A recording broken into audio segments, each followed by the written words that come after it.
ನಾರಾಯಣಂ ನಮಸ್ಕೃತ್ಯ ನರಂ ಚೈವ ನರೋತ್ತಮಂ ದೇವೀಂ ಸರಸ್ವತೀಂ ವ್ಯಾಸಾಂ ತತೋ ಜಯಮುದೀರತೆ. ಶ್ರೀ ಗುರುಭ್ಯೋ ನಮಃ.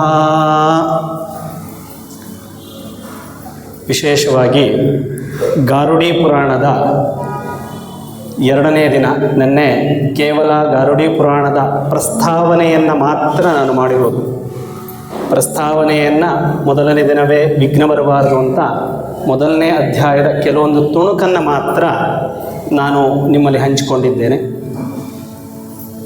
ಆದರೆ ಈ ದಿನ ವಾಸ್ತವಿಕವಾಗಿ ನಿಜವಾಗಲೂ ಈಗಲಿಂದ ಅಧ್ಯಾಯ ಪ್ರಾರಂಭ ಆಗ್ತದೆ. ಯಾಕೆ ಪ್ರಸ್ತಾವನೆ ಬೇಕು ಅಂತ ಕೇಳಿದ್ರೆ, ಪ್ರಸ್ತಾವನೆ ಇಲ್ಲ ಅಂತಂದರೆ ನಾವು ಓದುತ್ತಾ ಇರುವ ಅಥವಾ ಪ್ರವಚನ ಕೇಳ್ತಾ ಇರುವಂತಹ ಪುರಾಣ ಯಾವ ವಿಚಾರವನ್ನು ಹೇಳಲಿಕ್ಕೆ ಹೊರಟಿದೆ, ಏನನ್ನು ಹೇಳಲಿಕ್ಕೆ ಹೊರಟಿದೆ ಅನ್ನುವಂಥ ವಿಚಾರಗಳು ನಮಗೆ ತಿಳಿಯುವುದಿಲ್ಲ. ಹಾಗಾಗಿ ಪ್ರಸ್ತಾವನೆ ಅನ್ನೋದು ಬೇಕಾಗ್ತದೆ ಅಂತ. ಹಾಗೆ ಗಾರುಡಿ ಪುರಾಣ ನಾವು ಪ್ರವಚನ ಅಂತ ಹಾಕುವಾಗ ನಾವು ಪಾರಾಯಣ ಅಂತ ಹಾಕಲಿಲ್ಲ, ಪ್ರವಚನ ಅಂತ ಮಾತ್ರ ಹಾಕದ್ದು. ಯಾಕೆ ಅಂತ ಕೇಳಿದ್ರೆ, ಪಾರಾಯಣದ ಸಂಪ್ರದಾಯ ಅಂತ ಹೇಳುವಾಗ ಪಾರಾಯಣದಲ್ಲಿ ಪ್ರತಿ ಶ್ಲೋಕ ಮತ್ತು ಶ್ಲೋಕದ ಅರ್ಥಗಳನ್ನು ಗ್ರಹಿಸುವಂತಹ ಕ್ರಮ ಉಂಟು.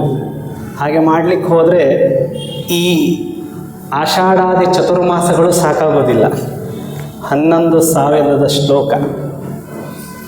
ಹಾಗಾಗಿ ನಾನು ನಿಮಗೆ ಮುಂದೆ ಪಾರಾಯಣ ಮಾಡಲಿಕ್ಕೆ ಅನುಕೂಲವಾಗುವಂತೆ ಅಥವಾ ಪಾರಾಯಣವನ್ನು ಮಾಡುವಾಗ ಆ ಅಧ್ಯಾಯಗಳಲ್ಲಿ ಪ್ರಮುಖವಾಗಿ ಏನನ್ನು ಹೇಳಲಿಕ್ಕೆ ಹೊರಟಿದ್ದಾರೆ, ಆ ವಿಚಾರಗಳು ನಮಗೆ ಹೇಗೆ ಉಪಯೋಗ ಬರ್ತದೆ ಎನ್ನುವಂತಹ ಒಂದು ಶೈಲಿಯಲ್ಲಿ ನಾವು ಈ ಗರುಡ ಪುರಾಣವನ್ನು ಇನ್ನುಳಿದ 14 ದಿನಗಳ ಕಾಲ ನಿಮ್ಮೊಟ್ಟಿಗೆ ನಾನು ಕೂಡ ಭಗವಂತ ನುಡಿಸ್ತಾ ಇದ್ದಾನೆ ಅಂತ ಶ್ರವಣವನ್ನು ಮಾಡೋಣ.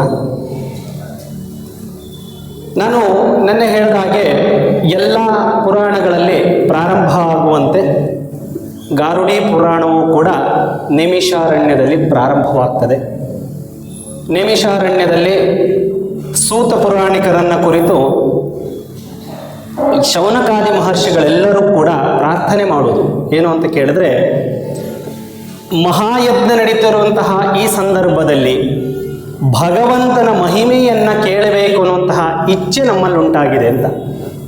ಹಾಗಾಗಿ ನೈಮಿಷಾರಣ್ಯದ ಒಂದು ಪ್ರಾಂತ್ಯದಲ್ಲಿ ಈ ಎಲ್ಲ ಪುರಾಣಗಳ ವಚನವಾಗಿದೆ ಅಂತ. ಒಂದು ಮಾಹಿತಿಯ ಪ್ರಕಾರ ನಾರದ ಪುರಾಣ ಮಾತ್ರ ನೈಮಿಷಾರಣ್ಯದಲ್ಲಿ ವಾಚನ ಆಗಲಿಲ್ಲ ಅಂತ ಒಂದು ವಾದ ಇದೆ. ನಾವು ವಾದಗಳ ಬಗ್ಗೆ ನೆನ್ನೆ ಹೇಳಿದ ಹಾಗೆ ವಾದ ಪ್ರತಿವಾದದಿಂದ ಯಾವುದನ್ನೂ ನಾವು ಪ್ರೂವ್ ಮಾಡಲಿಕ್ಕೆ ಆಗೋದಿಲ್ಲ. ಹಾಗಂತ ಹೇಳಿ ವಾದ ಪ್ರತಿವಾದದಿಂದ ಎಲ್ಲವನ್ನೂ ಪ್ರೂವ್ ಮಾಡಬಹುದು ಅಂತ. ಹಾಗಾಗಿ ಆ ವಿಚಾರಗಳ ಬಗ್ಗೆ ನಾವು ಚರ್ಚೆ ಮಾಡೋದಿಲ್ಲ. ಹೀಗೆ ನೈಮಿಷಾರಣ್ಯದಲ್ಲಿ ಗಾರುಡಿ ಪುರಾಣವನ್ನು ಪ್ರಾರಂಭ ಮಾಡ್ತಾ ಪ್ರಥಮವಾಗಿ ನಿಮಗೆ ಗರುಡ ಪುರಾಣದ ಒಂದು ವಿಶೇಷ ಫಲಗಳನ್ನು ಹೇಳ್ತೇನೆ. ಎಲ್ಲ ಪುರಾಣಗಳಲ್ಲೂ ಏಕದಾ ನೈಮಿಷಾರಣ್ಯೇ ಅಂತ ಪ್ರಾರಂಭ ಆಗೋದು. ಆದರೆ ಗರುಡ ಪುರಾಣದಲ್ಲಿ ಹಾಗೆ ಪ್ರಾರಂಭ ಆಗೋದಿಲ್ಲ. ಮೊದಲನೇ ಅಧ್ಯಾಯದಲ್ಲೇ ನೇರವಾಗಿ ಸೂತ ಪುರಾಣಕರು ವಿಷ್ಣುವಿನ ಮಹಿಮೆಯಿಂದ ಪ್ರಾರಂಭ ಮಾಡ್ತಾರೆ. ನಿಮಗೆ ಹೇಗೆ ಉಳಿದ ಪುರಾಣದಲ್ಲಿ ಏಕದಾ ನೈಮಿಷಾರಣ್ಯ ಅನ್ನೋದು 2-3ನೇ ಅಧ್ಯಾಯದಲ್ಲಿ ಪ್ರಾರಂಭ ಆಗ್ತದೆ. ಮೊದಲನೇ ಅಧ್ಯಾಯದಲ್ಲಿ ನೆನ್ನೆ ನಾನು ಹಾಗೆ ಸೂಚನೆ ಕೊಟ್ಟೆ, ಭಗವಂತನ ಅವತಾರ ಇಷ್ಟು ನನಗೆ ಗೊತ್ತಿದ್ದ ಹಾಗೆ ಉಳಿದೆಲ್ಲ ಪುರಾಣಗಳಲ್ಲಿ ಒಂದೊಂದು ಅವತಾರದ ಕಥೆಗಳನ್ನು ತುಂಬ ವಿಸ್ತಾರವಾಗಿ, ಕೆಲವೊಂದು ಅವತಾರದ ವಿಸ್ತಾರವಾಗಿ ಕೊಟ್ಟಿದ್ದಾರೆ. ಆದರೆ ಗರುಡ ಪುರಾಣದಲ್ಲಿ ಒಂದು ಅಧ್ಯಾಯದಲ್ಲಿ ಭಗವಂತನ 22 ಸ್ವರೂಪಗಳನ್ನು ಹೇಳಿ ಮುಗಿಸ್ತಾರೆ. ನಿಮಗೆ ಗೊತ್ತಿರುವ ಹಾಗೆ ಬೇರೆ ಬೇರೆ ಥರ ಹೇಳ್ತಾ ಹೋದರೂ ಕೂಡ ಇಲ್ಲಿ ನಮಗೆ ವಿಶೇಷ ಜ್ಞಾನ ಕೊಡುವಂತಹ ರೀತಿಯಲ್ಲಿ ಹೇಳ್ತಾರೆ. ಮೊದಲಿಗೆ ನಾನು ನಿನ್ನೆ ಹೇಳಿದ ಹಾಗೆ ಸನತ್ ಕುಮಾರ ಸ್ವರೂಪದಲ್ಲಿ ಮೊದಲನೇ ಅವತಾರವನ್ನು ಮಹಾವಿಷ್ಣು ತೆಗೆದುಕೊಳ್ತಾನೆ. ಆ ಒಂದು ಅವತಾರದಲ್ಲಿ ತುಂಬ ದೊಡ್ಡ ಕಥೆ ಉಂಟು ಸನತ್ ಕುಮಾರನ ಅವತಾರದ. ಆದರೆ ಎಷ್ಟು ಚೆಂದ ಹೇಳ್ತಾನೆ ಅಂದರೆ ಒಂದೇ ಒಂದು ಶ್ಲೋಕ.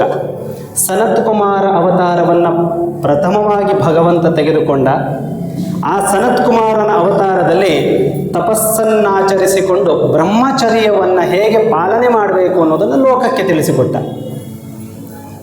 ಇಡೀ ಸನತ್ ಕುಮಾರನ 8 ಅಧ್ಯಾಯದಲ್ಲಿ ಕೇಳುವಂತಹ ಕಥೆಯನ್ನು 2 ಲೈನ್ನಲ್ಲಿ ಅಕ್ಷರಗಳಲ್ಲಿ ಶಬ್ದಗಳಲ್ಲಿ ಮುಗಿಸಿಬಿಟ್ರು. ಹಾಗೆ 2ನೇ ಅವತಾರವಾಗಿ ಯಜ್ಞೇಶ್ವರ ಸ್ವರೂಪವಾಗಿ ಭಗವಂತ ಅವತರಿಸಿ ಬರ್ತಾನೆ. ಈ ದಿನ ಏನು ಹವನಗಳಲ್ಲಿ ಯಜ್ಞೇಶ್ವರ ಅಂತ ಕರೀತೇವೆ, ಆ ಅವತಾರ ಭಗವಂತ ಶ್ರೀಹರಿದಾಗಿದೆ.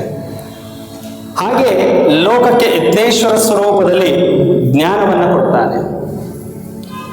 ಹಾಗೆ 3ನೇ ಋಷಿ ಸರ್ಗದಲ್ಲಿ ವರಹ ಸ್ವರೂಪನಾಗಿದೆ. ಇನ್ನೆಲ್ಲ ಪುರಾಣದಲ್ಲೂ ಕೂಡ ವರಹನನ್ನು ನರಸಿಂಹ ಆದ ಮೇಲೆ ಹೇಳ್ತಾರೆ.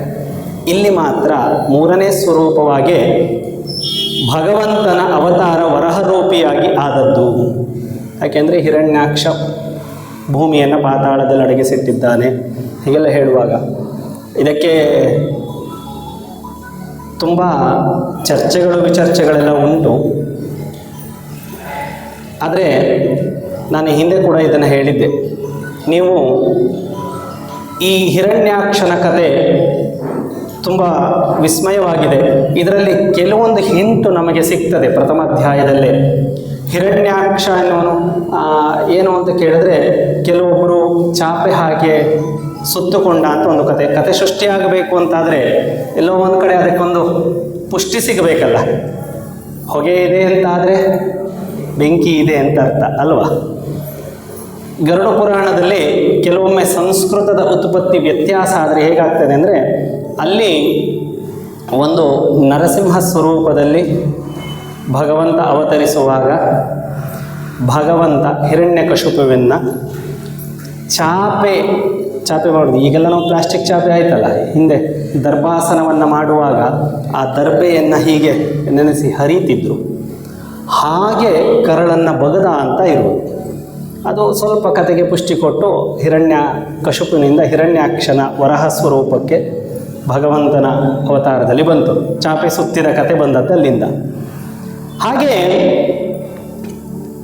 ವರಹ ಅವತಾರ ಅದನ್ನು ಕೂಡ ನಮಗೆ ಇನ್ನೂ ಸವಿಸ್ತಾರವಾಗಿ ನಮಗೆ ಈ ವರಹಾವತಾರದ ಬಗ್ಗೆ ಭಾಗವತದಲ್ಲಿ ನೋಡಲಿಕ್ಕೆ ಸಿಗ್ತದೆ. ಭಾಗವತದಲ್ಲೂ ಕೂಡ ಭೂಮಿಯನ್ನು ಹೊತ್ತುಕೊಂಡು ಹೋದ, ಭೂಮಿಯನ್ನು ಅಡಗಿಸಿಟ್ಟ ಹೀಗಿಲ್ಲ. ಮೊದಲಿಗೆ ಪಾತಾಳದಲ್ಲಿ, ನಂತರದಲ್ಲಿ ಭಗವಂತನನ್ನು ಅನಂತವಾದಂತಹ ಜಲದಲ್ಲಿ ಇಟ್ಟ ಅಂಥೇಳಿ ಅದಕ್ಕೆ ವಿಜ್ಞಾನಿಗಳು ಕೂಡ ಒಂದು ಸೂಚನೆ ಕೊಡ್ತಾರೆ. ಹಿಂದೂ ಕೂಡ ಭೂಮಿಯು ಕಕ್ಷೆಯಿಂದ ಜಾರಿತ್ತು, 2 ಬಾರಿ ಜಾರಿತ್ತು. ಅದು ವಾಪಸ್ ಕಕ್ಷೆಗೆ ಹೇಗೆ ಬಂತು ನಮಗೆ ಗೊತ್ತಿಲ್ಲ. ಭಾರತದ ಋಷಿಮುನಿಗಳನ್ನು ಕೇಳಿ ಅಂತ ಹೇಳಿದ್ದಾರೆ. ನ್ಯೂಟನ್ ಕೂಡ ಹೇಳ್ತಾನೆ, ಒಂದು ಆಕಾಶದಲ್ಲಿ ನಿಲ್ಲುವ ಗಟ್ಟಿಯಾದ ಸ್ಥಳ ಸಿಕ್ಕು, ಒಂದು ದೊಡ್ಡ ಕೋಲು ದೊಣ್ಣೆ ಸಿಕ್ಕರೆ ಭೂಮಿಯನ್ನು ಕಕ್ಷೆಯಿಂದ ನಾನು ತಪ್ಪಿಸಬಲ್ಲೆ ಅಂತ. ಎಲ್ಲೋ ವರಹಸ್ದೇನೋ ಹಿರಣ್ಯಾಕ್ಷನಿಗೆ ಸಿಕ್ಕಿತ್ತು ಅಂತ ಅನಿಸುತ್ತೆ.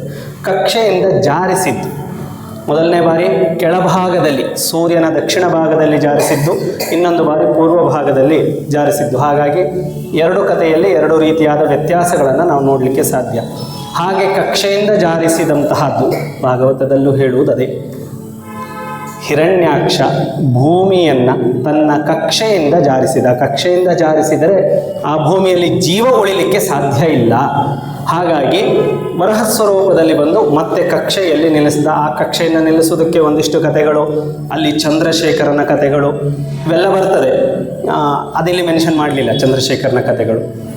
ಹೀಗೆ 3ನೇ ಅವತಾರವಾಗಿ ವರಹ ಸ್ವರೂಪದಲ್ಲಿ ಬಂದಂತಹ ಭಗವಂತ ನಂತರ ಸ್ವತಂತ್ರ ತಂತ್ರ ಸ್ವರೂಪನಾದಂತಹ ನರನಾರಾಯಣರಾಗಿ 4ನೇ ಅವತಾರ.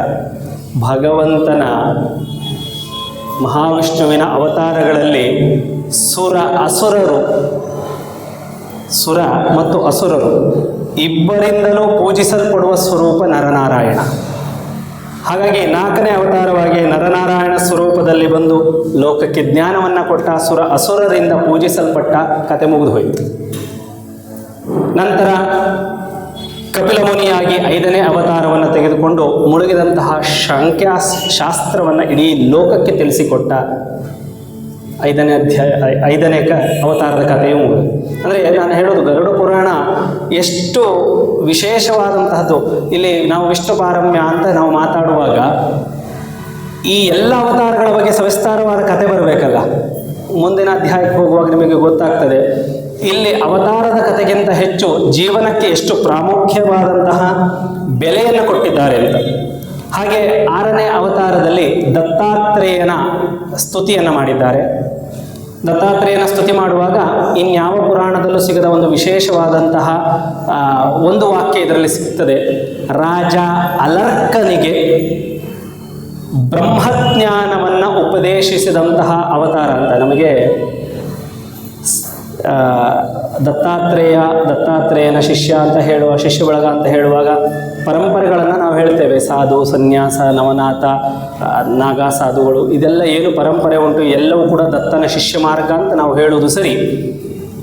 ಅದನ್ನು ಬಿಟ್ಟರೆ ನಮಗೆ ಇನ್ನು ಹೆಚ್ಚು ಪ್ರಬಲವಾಗಿ ದತ್ತನ ಶಿಷ್ಯವೃಂದದಲ್ಲಿ ಕಾಣಸಿಗುವಂತಹದ್ದು ಸಹಸ್ರಬಾಹು. ಅವನ ಹೆಸರನ್ನು ನಾವು ಹೆಚ್ಚು ಕೇಳಲಿಕ್ಕೆ ಸಿಗ್ತದೆ. ಆದರೆ ಇಲ್ಲಿ ರಾಜ ಅಲರ್ಕನ ಬಗ್ಗೆ, ಅವನಿಗೆ ಬ್ರಹ್ಮಜ್ಞಾನವನ್ನು ನೀಡಿದ ಬಗ್ಗೆ ವಿಶೇಷವಾಗಿ ಹೇಳ್ತಾರೆ. ಮತ್ತು ಈ ರಾಜ ಅಲರ್ಕನ ಬಗ್ಗೆ ಚಿಂತನೆ ಮಾಡುವಾಗ ಇವನ ಕಥೆಯು ಕೂಡ ಮತ್ತೆ ರಾಜ ಅಲರ್ಕನ ಬಗ್ಗೆ ಭಾಗವತದಲ್ಲಿ ಬರ್ತದೆ. ಆದರೆ ದತ್ತನ ಯೋಗ ಧ್ಯಾನದ ಒಂದು ವಿಶೇಷವಾದ ಕಲ್ಪನೆ ಭಾಗವತದಲ್ಲಿ ಓದುವಾಗ ಎಲ್ಲೋ ಕೆಲವೊಮ್ಮೆ ಕಣ್ತಪ್ಪಿ ಏನೋ ರಾಜ ಅಲರ್ಕನ ಬಗ್ಗೆ ನಾವು ಚಿಂತನೆ ಮಾಡೋದು ಬಿಡ್ತೇವೆ. ಈಗ ಅಕ್ಷರ ಶಬ್ದ ಇಲ್ಲೊಂದು ವಿಶೇಷವಾಗಿ ಯೋಚನೆ ಮಾಡಬೇಕು. ಎಲ್ಲವೂ ಕೂಡ ಭಗವಂತನ ಹೆಸರು, ಭಗವಂತನ ನಾಮ, ಭಗವಂತನೇ ಆ ಶಬ್ದದ ಒಡೆಯ ಅಂತ ನಾವೇನು ಕರಿತೇವೆ, ಅದಕ್ಕೆ ಈ ಶಬ್ದ ಒಂದು ಉದಾಹರಣೆ. ಅಲರ್ಕ ಶಬ್ದದ ಅರ್ಥ ಏನು ಅಂತ ಹುಡುಕ್ತಾ ಹೋದರೆ ಹುಚ್ಚು ನಾಯಿ ಅಂತ ಬರ್ತದೆ. ಬೇಕಾದ್ರೆ ನೀವು ಸರ್ಚ್ ಮಾಡ್ಬೋದು. ಈಗ ಅಯ್ಯೋ ಇದೆಂಥದ್ದು ಅಂತ ಕೇಳ್ಬೋದು. ಹೌದು, ರಾಜ ಅಲರ್ಕ ಅಂತ ಹೇಳ್ತೇವೆ. ಅಲರ್ಕ ಶಬ್ದದ ಅರ್ಥ ಅವನ ತಾಯೇ ಇಟ್ಟಂಥ ಹೆಸರುಗಳು. ಅವನು ದೊಡ್ಡ ಕ್ಷತ್ರಿಯ ರಾಜನಾಗಿ ಬೆಳಿತಾನೆ. ಅವನು ತಾಯಿಯ ಉಪದೇಶದಂತೆ ಆಧ್ಯಾತ್ಮದ ಕಡೆಗೆ ಹೋಗ್ತಾನೆ. ಎಲ್ಲವನ್ನು ತ್ಯಜಿಸಿ ಬಿಡ್ತಾನೆ. ಬೇಡ ನನಗಿದು, ನನ್ನ ಅಣ್ಣ ತಮ್ಮಂದಿರೆಲ್ಲವೂ ಕೂಡ ಸಂಪತ್ತಿಗಾಗಿ ಮೋಸ ಮಾಡಿದ್ರು ಅಂತ. ಆಗ ತಾಯಿ ಹೇಳ್ತಾಳೆ, ನಿನಗೆ ಗುರುವನ್ನು ಹುಡುಕಿ ಹೋಗು ಅಂತ. ಅದು ತುಂಬ ಸ್ವಾರಸ್ಯಕರವಾದಂತಹ ಕಥೆ. ರಾಜ ಅಲರ್ಕ ದತ್ತಾತ್ರೇಯನಲ್ಲಿ ಹೋದಾಗ ಅವನು ಯೋಗಲಕ್ಷ್ಮಿಯನ್ನು ತೊಡೆ ಮೇಲೆ ಕೂರಿಸಿಕೊಂಡು ಆಯಿತಾ ಮದ್ಯಪಾನಗಳನ್ನು ಮಾಡ್ತಾ ಹೀಗೆಲ್ಲ ಕಾಣಿಸೋದು. ಆಗ ದತ್ತಾತ್ರೇಯರು ಹೇಳ್ತಾರೆ, ನೀವೆಲ್ಲ ಯಾಕೆ ಬರ್ತೀರಿ, ನನ್ನಂತಹ ಮೂಢನ ಹತ್ರ ಎಲ್ಲ ಬರಬಾರ್ದು. ಯಾಕೆಂತಂದರೆ ದತ್ತಾತ್ರೇಯ ಸ್ವರೂಪದಲ್ಲಿ ಬ್ರಹ್ಮಜ್ಞಾನದ ಯೋಗ್ಯತೆ ಇರುವವನಿಗೆ ಬ್ರಹ್ಮಜ್ಞಾನವನ್ನು ಉಪದೇಶಿಸುವಂತಹ, ಜ್ಞಾನ ಕೊಡುವಂತಹ ಅವತಾರದ ಜೊತೆಗೆ ಇನ್ನು ಹೆಚ್ಚು ತಪಸ್ಸನ್ನು ಆಚರಿಸುವಂತಹ ಕ್ರಿಯೆಯನ್ನು ತೋರಿಸಿದಂತಹ ಒಂದು ಅವತಾರ ಅದು. ಹೋಗ್ತಾನೆ. ಕೊನೆಗೆ ಆ ರಾಜ ಅಲರ್ಕನ ಶ್ರದ್ಧಾ ಭಕ್ತಿ ನಾನು ಬಿಡುವುದಿಲ್ಲ. ಅವನದಕ್ಕೆ ಒಂದು ಅವನ ಜ್ಞಾನದ ಮುಖಾಂತರ ರಾಜ ಅಲರ್ಕ ಸುರಾಪಾನ ಅನ್ನೋದಕ್ಕೆ ಒಂದು ದೊಡ್ಡ ವಿಸ್ತರಣವಾದಂತಹ ರೂಪವನ್ನು ತೋರಿಸಿಕೊಡ್ತಾನೆ. ನಮ್ಮ ಪ್ರಕಾರ ಆಡು ಭಾಷೆಯಲ್ಲಿ ಸುರಾಪಾನ ಅಂತ ಹೇಳುವಾಗ ಮದ್ಯಪಾನ ಈಗಿನ ಕಾಲದಲ್ಲಿ. ಆದರೆ ಸುರಾಪಾನ ಅಂತ ಹೇಳಿದ್ರೆ ರಾಜ ಅಲರ್ಕನ ಎಕ್ಸ್ಪ್ಲನೇಷನ್ ಕೇಳಿದ್ರೆ ಭಗವಂತನ ಧ್ಯಾನವನ್ನು ಮಾಡುತ್ತಾ ಭಗವಂತನನ್ನೇ ಸ್ವೀಕರಿಸುವುದಕ್ಕೆ ಸುರಾಪಾನ ಅಂತ ಎಕ್ಸ್ಪ್ಲೇನ್ ಮಾಡಿಬಿಡ್ತಾರೆ. ದತ್ತಾತ್ರೇಯರು ಖುಷಿಯಾಗಿ ಬಿಡ್ತಾರೆ. ಯೋಗಲಕ್ಷ್ಮಿ ಅಂತ ಹೇಳುವಾಗ ನಮಗೆ ಯೋಗಿಗಳನ್ನು ನೀವು ಕಾಣಬೇಕು. ಅವರಿಗೆ ಜನರನ್ನು ಹತ್ತಿರ ಸೇರಿಸುವುದು ಅಂದರೆ ಆಗೋದಿಲ್ಲ. ಕೋಪಿಷ್ಠರಾಗಿ, ಈ ಅವಧೂತ ಪರಂಪರೆಯಲ್ಲಿ ಇರ್ತಾರಲ್ಲ, ಕೆಲವೊಮ್ಮೆ ನೋಡ್ಬೋದು, ಒಂಥರ ಕೋಪಿಷ್ಠರಾಗಿ ಅಸಹ್ಯವಾದ ಬಟ್ಟೆಯನ್ನು ಉಟ್ಟುಕೊಂಡು ಆಯಿತಾ ನೋಡಲಿಕ್ಕೆ ಒಂಥರ ಒಟ್ಟು ಅವರ ಜನರು ಅವ್ರ ಹತ್ತಿರ ಬರಬಾರದು. ಅವರು ಯಾವಾಗಲೂ ಕೂಡ ಸುರಾಪಾನ, ದೇವರ ಧ್ಯಾನವನ್ನು ಮಾಡ್ತಾ ಇರಬೇಕು ಅನ್ನುವಂತಹ ಆಸಕ್ತಿಯಲ್ಲಿರುವರು.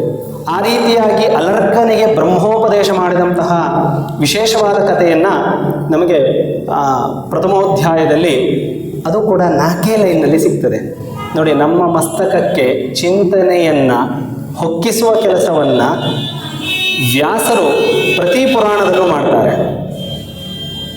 ಹಾಗೆ ಅದಾದ ನಂತರದಲ್ಲಿ ಭಗವಂತನು ಮತ್ತೆ 7ನೇ ಅವತಾರದಲ್ಲಿ ಇಂದ್ರಾದಿ ದೇವತೆಗಳ ಯಜ್ಞದ ಅನುಷ್ಠಾನಕ್ಕಾಗಿ ಯಜ್ಞದೇವನಾಗಿ, ಅಲ್ಲಿ ಯಜ್ಞೇಶ್ವರನಾಗಿ, ಇಲ್ಲಿ ಯಜ್ಞದೇವನಾಗಿ ಅವತಾರವನ್ನು ತೆಗೆದುಕೊಳ್ತಾನೆ.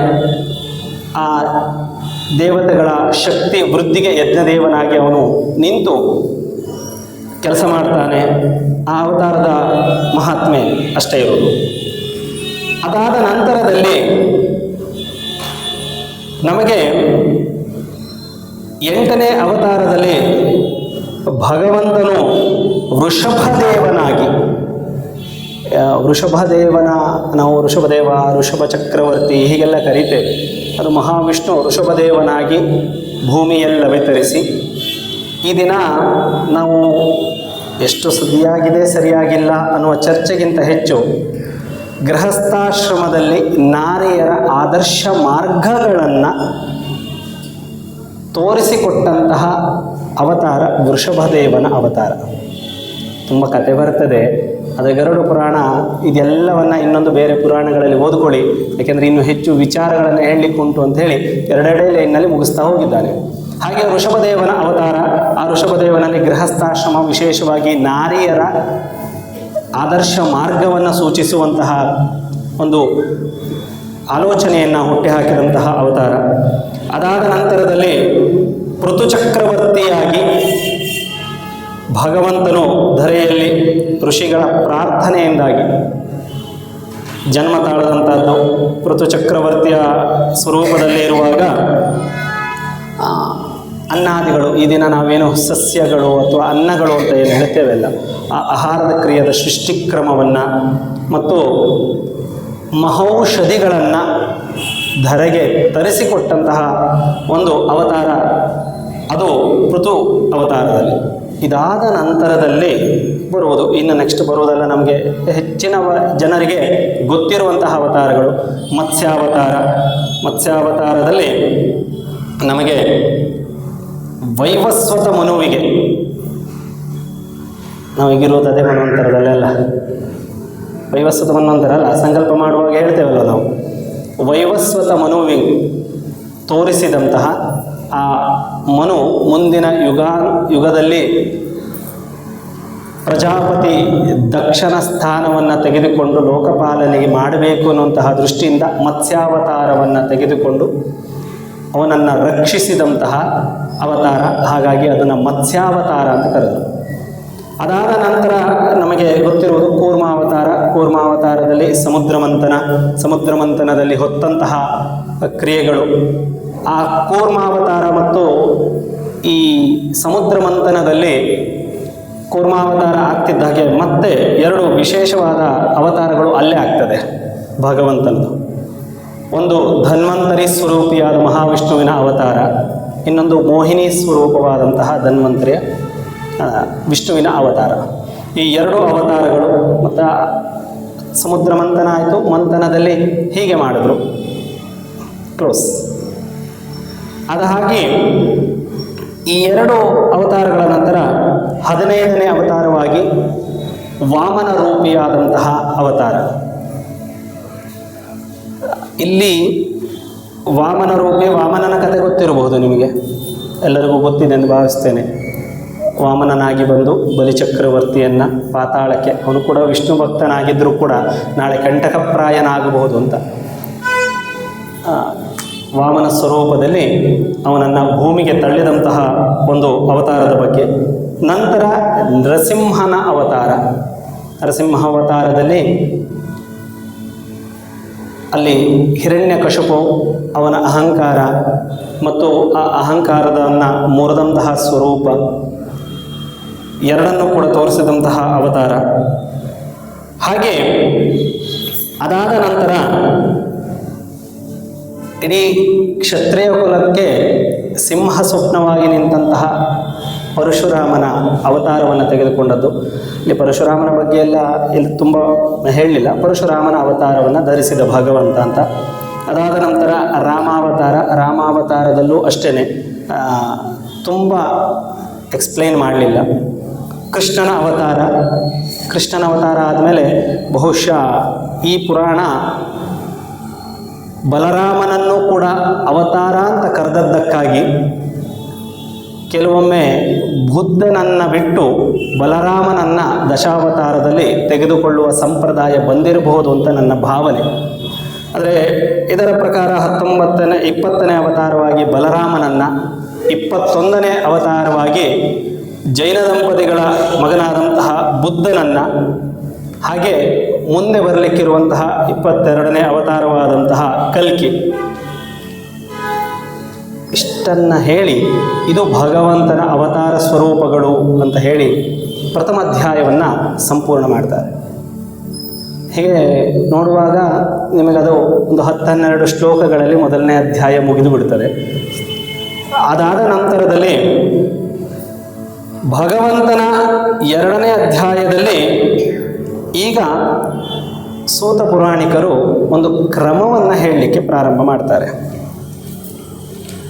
ಒಂದು ಸಲ ಬದರಿಕಾಶ್ರಮಕ್ಕೆ ಹೋಗಿದ್ದಂತಹ ಪರಮೇಶ್ವರನ ಧ್ಯಾನದಲ್ಲಿದ್ದಂತಹ ವ್ಯಾಸ ಮುನಿಗಳಿಗೆ ದರ್ಶನವಿಟ್ಟಂತಹ ಕಶ್ಯಪರು ಈ ಸವಿಸ್ತಾರವಾದಂತಹ ಗಾರುಡಿ ಪುರಾಣವನ್ನು ಹೇಳ್ತಾರೆ. ವ್ಯಾಸರು ದಾಖಲಿಸಿ ಸೂತರಿಗೆ ಹೇಳ್ತಾರೆ. ಸೂತರಿಂದ ಕೇಳಲ್ಪಟ್ಟು ಸೂತರಿಂದ ಶೌನಕಾದಿಗಳಿಂದ ಇಡೀ ಲೋಕಕ್ಕೆ ತಿಳಿಯಲ್ಪಡ್ತು ಅನ್ನುವಂಥದ್ದು. ಹಾಗಾದರೆ ಈ ಗಾರುಡಿ ಪುರಾಣ ಪ್ರಥಮವಾಗಿ ಹೇಳದ್ದು ಯಾರಿಗೆ? ಅದಕ್ಕೊಂದು ಕತೆ ಉಂಟು. ಅದು 2ನೇ ಅಧ್ಯಾಯದಲ್ಲಿ ಬರ್ತದೆ. ಗರುಡ ಎಲ್ಲರಿಗೂ ಗೊತ್ತಿರಬಹುದು. ಗರುಡನ ತಪಸ್ಸನ್ನಾಚರಿಸಿ ತನ್ನ ತಾಯಿಯನ್ನು ಸರ್ಪಗಳ ಕಾಟದಿಂದ ಬಿಡಿಸ್ಲಿಕ್ಕಾಗಿ ತಪಸ್ಸನ್ನಾಚರಿಸಿ ಮಹಾವಿಷ್ಣುವಿನಲ್ಲಿ ಪ್ರಾರ್ಥನೆ ಮಾಡ್ತಾನೆ. ನನಗೆ ವರ ಕೊಡಬೇಕು. ಏನು ವರ ಅಂತ ಕೇಳುವಾಗ, ನನ್ನ ತಾಯಿಯನ್ನು ಪ್ರಥಮವಾಗಿ ಈ ಸರ್ಪ ಸಂಬಂಧಿತವಾದಂತಹ ಸಮಸ್ಯೆಗಳು ಎಲ್ಲ ಅಣ್ಣ ತಮ್ಮಂದರೆ ಅವರಿಂದ ಬಿಡುಗಡೆ ಕೊಡಿಸಬೇಕು. 2ನೇದು, ನಿನ್ನನ್ನು ಹೊತ್ತು ತಿರುಗುವ ಯೋಗವನ್ನು ನನಗೆ ಕೊಡಬೇಕು, ಅಂದರೆ ನಿನ್ನ ವಾಹನವಾಗಿರಬೇಕು. 3ನೇದು, ಪುರಾಣಗಳಲ್ಲೂ ಕೂಡ ನನ್ನನ್ನು ಹೊತ್ತು ಮೆರೆಸುವಂತಹ ಯೋಗ ಭಾಗ್ಯವನ್ನು ನನಗೆ ಕೊಡಬೇಕು. ಆಗ ಅದೇ ಸಮಯಕ್ಕೆ ಬ್ರಹ್ಮರುದ್ರರು ಮುನಿವರಿಯರೆಲ್ಲ ಇರುವಾಗ ಸಾಕ್ಷಾತ್ ಮಹಾವಿಷ್ಣು ಈ ಎಲ್ಲ ಕಥೆಯನ್ನು ಹೇಳಿ ಕೊನೆಗೆ ಈ ಪುರಾಣ ಗಾರುಡಿ ಪುರಾಣ ಅಥವಾ ಗರುಡ ಪುರಾಣ ನಿನ್ನ ಹೆಸರಿನಲ್ಲಿ ಇಡೀ ಲೋಕಕ್ಕೆ ತಿಳಿಯಲ್ಪಡಲಿ ಅನ್ನುವಂತಹ ವಿಚಾರವನ್ನು ಹೇಳ್ತಾರೆ. ಹಾಗಾಗಿ ಇದು ಗರುಡನೊಟ್ಟಿಗೆ ಬ್ರಹ್ಮರುದ್ರರು ಕೂಡ ಮುನಿವರಿಯರು, ಸಪ್ತಋಷಿಗಳು ಅಂತ ನಾವು ಹೇಳ್ತೀವಿ, ಇವರೆಲ್ಲರೂ ಕೇಳಿದಂತಹ ಕಥೆಗಳು. ಹಾಗಾಗಿ ಅದನ್ನು ತುಂಬ ಡೀಟೇಲ್ ಆಗಿ ಎಕ್ಸ್ಪ್ಲೇನ್ ಮಾಡ್ತಾನೆ. ರುದ್ರರು ಬ್ರಹ್ಮನಿಗೆ ಹೇಳಿದಂತಹದ್ದು, ಬ್ರಹ್ಮರುದ್ರರು ಸೇರಿ ವಿಷ್ಣುವಿನಲ್ಲಿ ಕೇಳಿದಂತಹ ಈ ಗಾರುಡಿ ಪುರಾಣದ ವಿಚಾರಗಳು, ಈ ಎಲ್ಲವನ್ನ ಸವಿಸ್ತಾರವಾಗಿ ಈಗ ನಾನೇನು ಹೇಳಿದೆ ಚಾರ್ಟು, ಆ ಚಾರ್ಟನ್ನು 2ನೇ ಅಧ್ಯಾಯದಲ್ಲಿ ಹೇಳ್ತಾರೆ. ಮತ್ತು ವಿಶೇಷವಾಗಿ ನಮಗೆ 2ನೇ ಅಧ್ಯಾಯ ಓದುವಾಗ ಒಂದು ಕೆಲವೊಮ್ಮೆ ಬೀಜಾಕ್ಷರಿಗಳೆಲ್ಲ ಇದರಲ್ಲಿ ಹೇಳಲ್ಪಡುತ್ತದೆ. 2ನೇ ಅಧ್ಯಾಯದಲ್ಲೂ ಕೂಡ ಗರುಡನಿಗೆ ಸಂಬಂಧಪಟ್ಟಂತಹ ಒಂದು ಬೀಜಾಕ್ಷರಿ. ಈ ಪುರಾಣವನ್ನು ಹೇಳುವಾಗ ಪ್ರಾರಂಭದಲ್ಲಿ ನೋಡಿರ್ಬೋದು, ನಾನು ಪುಸ್ತಕಕ್ಕೆ ನಮಸ್ಕಾರ ಮಾಡುವಾಗ ನಿಮಗೆ ಯಾರಿಗೂ ಕೇಳದೆ ಇರುವ ಹಾಗೆ ನಾನು ಮನಸ್ಸಿನಲ್ಲಿ ಒಂದು ಅಥವಾ ನಿಮಗೆ ತುಟಿಯನ್ನಲ್ಲಾಡಿಸಿ ಒಂದು ಮಂತ್ರವನ್ನು ಹೇಳ್ತೇನೆ. 4 ಅಕ್ಷರದ ಒಂದು ಬೀಜಾಕ್ಷರಿ. ಈ ಪುರಾಣವನ್ನು ಅಥವಾ ಈ ಥರದ ಗಾರುಡಿ ಮಂತ್ರವನ್ನು ಹೇಳಿ ನಾವು ಹೊರಟರೆ ನಮಗೆ ವಿಷಜಂತುಗಳು ಅಥವಾ ವಿಷಪ್ರಯೋಗಗಳ ಯಾವುದೇ ಪ್ರಭಾವಗಳು ನಮ್ಮ ಮೇಲೆ ಆಗುವುದಿಲ್ಲ. ಅನ್ನೋದನ್ನು 2ನೇ ಅಧ್ಯಾಯದಲ್ಲಿ ಯಾಕೆಂದರೆ ಗರುಡ ಪುರಾಣವನ್ನು ಪ್ರವಚನ ಮಾಡುವಾಗಲೂ ಅಥವಾ ಓದುವಾಗಲೂ ಕೂಡ ಇದನ್ನು ಹೇಳಿ ಪ್ರಾರಂಭ ಮಾಡಬೇಕು ಅಂತ. ಮೊದಲನೇ ಸಲ ಓದುವಾಗ ಅಥವಾ ಹೇಳುವಾಗ ಇದು ಗೊತ್ತಿರಲಿಕ್ಕಿಲ್ಲ. ಹಾಗಾಗಿ ಉಪದೇಶ ಇಲ್ಲದೆ ಕೆಲವೊಂದು ಬೀಜಾಕ್ಷರಿ ಹೇಳಲಿಕ್ಕಿಲ್ಲ. ಹಾಗಾಗಿ ಆ ರೀತಿ ಬೀಜಾಕ್ಷರಿ ಬರುವಂತಹ ಮಂತ್ರಗಳನ್ನು ನಾನು ಇಲ್ಲಿ ಹೇಳುವುದಿಲ್ಲ ಅಷ್ಟೇ. ಅದು ಯಾಕೆ ಬರ್ತದೆ ಅನ್ನುವಂತಹದ್ದನ್ನು ಹೇಳ್ತೇನೆ. ಹಾಗೆ 3 ಮತ್ತು 4ನೇ ಅಧ್ಯಾಯವನ್ನು ಪ್ರಾರಂಭ ಮಾಡುತ್ತಾ ವ್ಯಾಸಮುನಿಗಳು ಸೃಷ್ಟಿಕ್ರಮದ ಬಗ್ಗೆ ಅದ್ಭುತವಾಗಿ ಹೇಳ್ತಾರೆ. ಇನ್ನೂ ಸವಿಸ್ತಾರವಾಗಿ ಬೇರೆ ಪುರಾಣಗಳಲ್ಲಿ ಬಂದರೂ ಕೂಡ ಇದರಲ್ಲೂ ಹಾಗೆಯೇ ಇದೆ. ಸೃಷ್ಟಿಕ್ರಮದಲ್ಲಿ ಏನು ಬದಲಾವಣೆ ಇಲ್ಲ. ಆದರೆ ಕೆಲವೊಂದು ವಿಚಾರಗಳು ನಮಗೆ ತಿಳಿಯಬೇಕಾದಂತಹದ್ದು ತುಂಬ ಇದೆ. ಏನು ಹೇಗೆ ಸೃಷ್ಟಿಕ್ರಮಗಳು ನಮಗೆ ಗೊತ್ತಿರುವ ಹಾಗೆ ಹೇಗಾಯಿತು, ನಮ್ಮ ಸೃಷ್ಟಿ ಹೇಗಾಯಿತು, ಮಹಾಪ್ರಳಯದ ನಂತರ ಬ್ರಹ್ಮರುದ್ರರು ಮಹಾವಿಷ್ಣುವಿನಲ್ಲಿ ಐಕ್ಯವಾಗ್ತಾರೆ. ಮಹಾವಿಷ್ಣು ನಾರಾಯಣ ಅಲ್ಲ ಅವನು ಹೆಸರು. ಅವನು ಯೋಗ ನಿದ್ರೆಗೆ ಹೋಗ್ತಾನೆ, ಅಥವಾ ನರಾತಿ ಇತಿ ನರಹ ಅಂತ ಹೇಳುವಂತೆ ಮಹಾಮಾಯಿಯಲ್ಲಿ ಲೀನವಾಗ್ತಾನೆ. ಇದು ನಾನು ಕೇವಲ ಈ ಪುರಾಣದ ಆಧಾರದ ಮೇಲೆ ಅಷ್ಟೇ ಹೇಳ್ತಿರುವುದಲ್ಲ, ಭಾಗವತದಲ್ಲೂ ಕೊನೆಗೆ ಹೇಳುವುದೇ. ಮಹಾಮಾಯಿಯಾಗಿ ಮಹಾಮಾಯಿ ಸ್ವರೂಪದಲ್ಲಿ ಅಥವಾ ಮಹಾಮಾಯೆಯಲ್ಲಿ ಮಹಾವಿಷ್ಣು ಅಥವಾ ನಾರಾಯಣನು ಕೂಡ ಲೀನವಾಗ್ತಾನೆ. ಕೊನೆಗೆ ಮಹಾಪ್ರಳಯದ ನಂತರದಲ್ಲಿ ಮತ್ತೆ ಸೃಷ್ಟಿಕ್ರಮ ಆಗಬೇಕಲ್ಲ. ಕ್ರಮ ಆಗುವಂತಹ ಸಮಯದಲ್ಲಿ ಕಾಲ ಮತ್ತು ಮಹಾಮಾಯಿ ಯೋಗನಿದ್ರೆಯಲ್ಲಿರುವಂತಹ ನಾರಾಯಣನನ್ನು ಜಾಗೃತಗೊಳಿಸ್ತಾರೆ.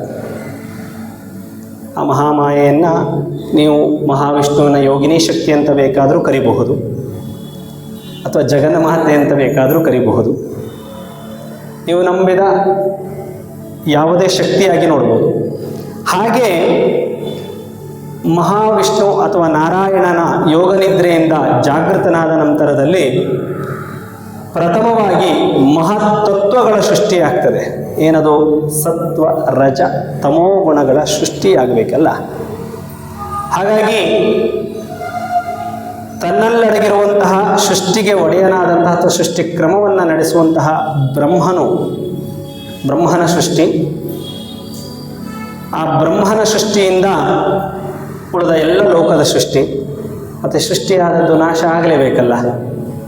ಹಾಗಾಗಿ ಮತ್ತೆ ಮಹತ್ತತ್ವದ ರುದ್ರ ಸ್ವರೂಪ ಅಥವಾ ರುದ್ರ ಈಶ್ವರ ಶಿವ ಅಂತ ನಾವೇನು ಕರಿತೇವೆ, ಅವನ ಸೃಷ್ಟಿ. ಅದಾದ ನಂತರದಲ್ಲಿ 5 ತನ್ಮಾತ್ರಗಳನ್ನು ಭಗವಂತ ಸೃಷ್ಟಿ ಮಾಡ್ತಾನಂತೆ. 5 ತನ್ಮಾತ್ರಗಳು ಅಂತ ಹಾಗೆ ಹೇಳಿದ್ರೆ ಗೊತ್ತಾಗಲಿಕ್ಕಿಲ್ಲ ನಿಮಗೆ. ರೂಪ, ರಸಗಂಧ, ಸ್ಪರ್ಶ ಮತ್ತು ಶಬ್ದ, ಇದು 5 ತನ್ಮಾತ್ರಗಳು. ರೂಪ ಅಂದರೆ ಕಾಣಬೇಕಲ್ಲ, ಇರುವುದು ದೊಡ್ಡದಲ್ಲ, ಇರುವಿನ ಅರಿವು ಮುಖ್ಯ. ಆ ಇರುವಿನ ಅರಿವು ಬೇಕು ಅಂತಾದರೆ ಈ 5 ತನ್ಮಾತ್ರಗಳು ಬೇಕಲ್ಲ. ಹಾಗಾಗಿ ಏನಾದ್ರು ಕಾಣಬೇಕು ಅಂದರೆ ಒಂದು ರೂಪ ಇರಬೇಕು. ಹಾಗಾಗಿ ರೂಪ, ರಸ, ಆಡು ಭಾಷೆಯಲ್ಲಿ ಹಾಗೆ ಹೇಳುವಾಗ ರಸ ಅನ್ನೋದಕ್ಕೆ ನಾವು ಟೇಸ್ಟ್ ಅಂತದ್ದು ಅಷ್ಟೇ. ಆದರೆ ತುಂಬ ದೊಡ್ಡ ವಿಸ್ತಾರವಾದಂತಹ ಅರ್ಥಗಳುಂಟು ರಸಕ್ಕೆ. ಅದಾದ ಮೇಲೆ ಗಂಧ ಅಂದರೆ ಪರಿಮಳ, ಸ್ಮೆಲ್, ಸೆನ್ಸ್ ಆರ್ಗನ್ಸ್ ಅಂತ ನಾವು ಇವತ್ತೇನು ಕರಿತೇವೆ, ಅದಕ್ಕೆಲ್ಲ ಇದು ಬೇಕಲ್ಲ. ರೂಪರಸಗಂಧ ಸ್ಪರ್ಶ ಇವೆಲ್ಲ ಇದ್ದರೆ ತಾನೇ ಆ ಸೆನ್ಸ್ಗಳು ಕೆಲಸ ಮಾಡೋದು. ಹಾಗೆ ಸ್ಪರ್ಶ ಮುಟ್ಲಿಕ್ಕೆ ಯೋಗ್ಯವಾಗಿರಬೇಕು. ಸ್ಪರ್ಶವೇ ಇಲ್ಲ ಅಂತಾದರೆ ಅಲ್ವಾ. ಅದಾದ ನಂತರ ಶಬ್ದ. ಈಗ ನನಗೆ ಕೈ ಉಂಟು, ಸ್ಪರ್ಶ ಮಾಡಲಿಕ್ಕೆ ಯೋಗ್ಯ ಉಂಟು, ಆಯಿತಾ. ಕೈಗೊಂದು ಪರಿಮಳ ಉಂಟು, ಅದಕ್ಕೊಂದು ರೂಪ ಉಂಟು, ಆಯಿತಾ. ಇಷ್ಟಿದ್ದರೆ ಆ ಕಡೆ ಇರೋರಿಗೆ ನನಗೆ ಕೈ ಇದೆ ಅಂತ ಗೊತ್ತಾಗ್ತದ? ಗೊತ್ತಾಗೋದಿಲ್ಲ. ಅದೇ ನಾನು ಹೀಗಂದರೆ ಗೊತ್ತಾಗ್ತದೆ ಅಲ್ವಾ. ಹಾಗಾಗಿ ಶಬ್ದಗಳು ಬೇಕು. ಶಬ್ದಗಳನ್ನು ಹೀಗೆ 5 ತನ್ಮಾತ್ರಗಳನ್ನು ಭಗವಂತ ಸೃಷ್ಟಿ ಮಾಡ್ತಾನೆ. ಈ 5 ತನ್ಮಾತ್ರಗಳಿಂದ ಮತ್ತೆ ಭಗವಂತ ಪೃಥ್ವಿ, ಜಲ, ತೇಜ, ವಾಯು ಮತ್ತು ಆಕಾಶ, ಇವು 5 ಬೇಕು. ಪೃಥ್ವಿ, ಅಪ್, ವಾಯು, ಆಕಾಶ ಅಲ್ವಾ. ಪೃಥ್ವಿ ಅಂದರೆ ಭೂಮಿ ಅಥವಾ ಮಣ್ಣು ಆಯಿತಾ. ಜಲ ನೀರು, ತೇಜ ಅಂದರೆ ತೇಜಸ್ಸು, ತೇಜ ಅಂತೆಲ್ಲ ಹೇಳ್ತೀವಲ್ಲ, ಅಗ್ನಿ ಅಂತ ಅಥವಾ ಬೆಂಕಿ ಅಂತ. ಹಾಗೆ ತೇಜಸ್ಸಿನ ನಂತರದಲ್ಲಿ ವಾಯು. ವಾಯು ಅಂತಂದರೆ ನಮಗೆ ಗಾಳಿ ಗೊತ್ತಿದೆಯಲ್ಲ. ಈ 5 ತನ್ಮಾತ್ರಗಳಿಂದ ಸೃಷ್ಟಿಯಾದಂತಹದ್ದು ದ್ವಿತೀಯ ಸರ್ಗದಲ್ಲಿ. ಈ ದ್ವಿತೀಯ ಸರ್ಗ ಎಷ್ಟು ಮುಖ್ಯ ಅಂದರೆ ಇದರ ನಂತರ ಉಳಿದೆಲ್ಲ ಸೃಷ್ಟಿಕ್ರಮಗಳು ಈ 5ರಿಂದ ಆಗ್ತಾ ಹೋಗ್ತದೆ. ಹಾಗಾಗಿ ಈ ದ್ವಿತೀಯ ಸರ್ಗದಲ್ಲಿ ಈ 5ಅನ್ನು ಸೃಷ್ಟಿ ಮಾಡೋದು, ಅದನ್ನು ಭೂತ ಸರ್ಗ ಅಂತಲೂ ಕೂಡ ಕರೀತಾರೆ. ಭೂತ ಅಂದರೆ ಟಿ ವಿ ನೋಡುವ ಭೂತಗಳೆಲ್ಲ, ಭೂತ ಅನ್ನೋದು ಸೃಷ್ಟಿ ಹೇಗಿರುವುದು ಅಂತ, ಆಯಿತಾ. ಹಾಗೆ ಅದಾದ ನಂತರದಲ್ಲಿ 3ನೇ ಸರ್ಗದಲ್ಲಿ ವೈಕಾರಿಕ ಸರ್ಗ ಅಂತ ನಾವು ಕರಿತೇವೆ, ಅಥವಾ ನಾವೀಗ ಹೇಳಲ್ಪಡುವಂತಹ ಪ್ರಾಕೃತ ಸರ್ಗ ಅನ್ನುವಂಥದ್ದು, ಆಯಿತಾ.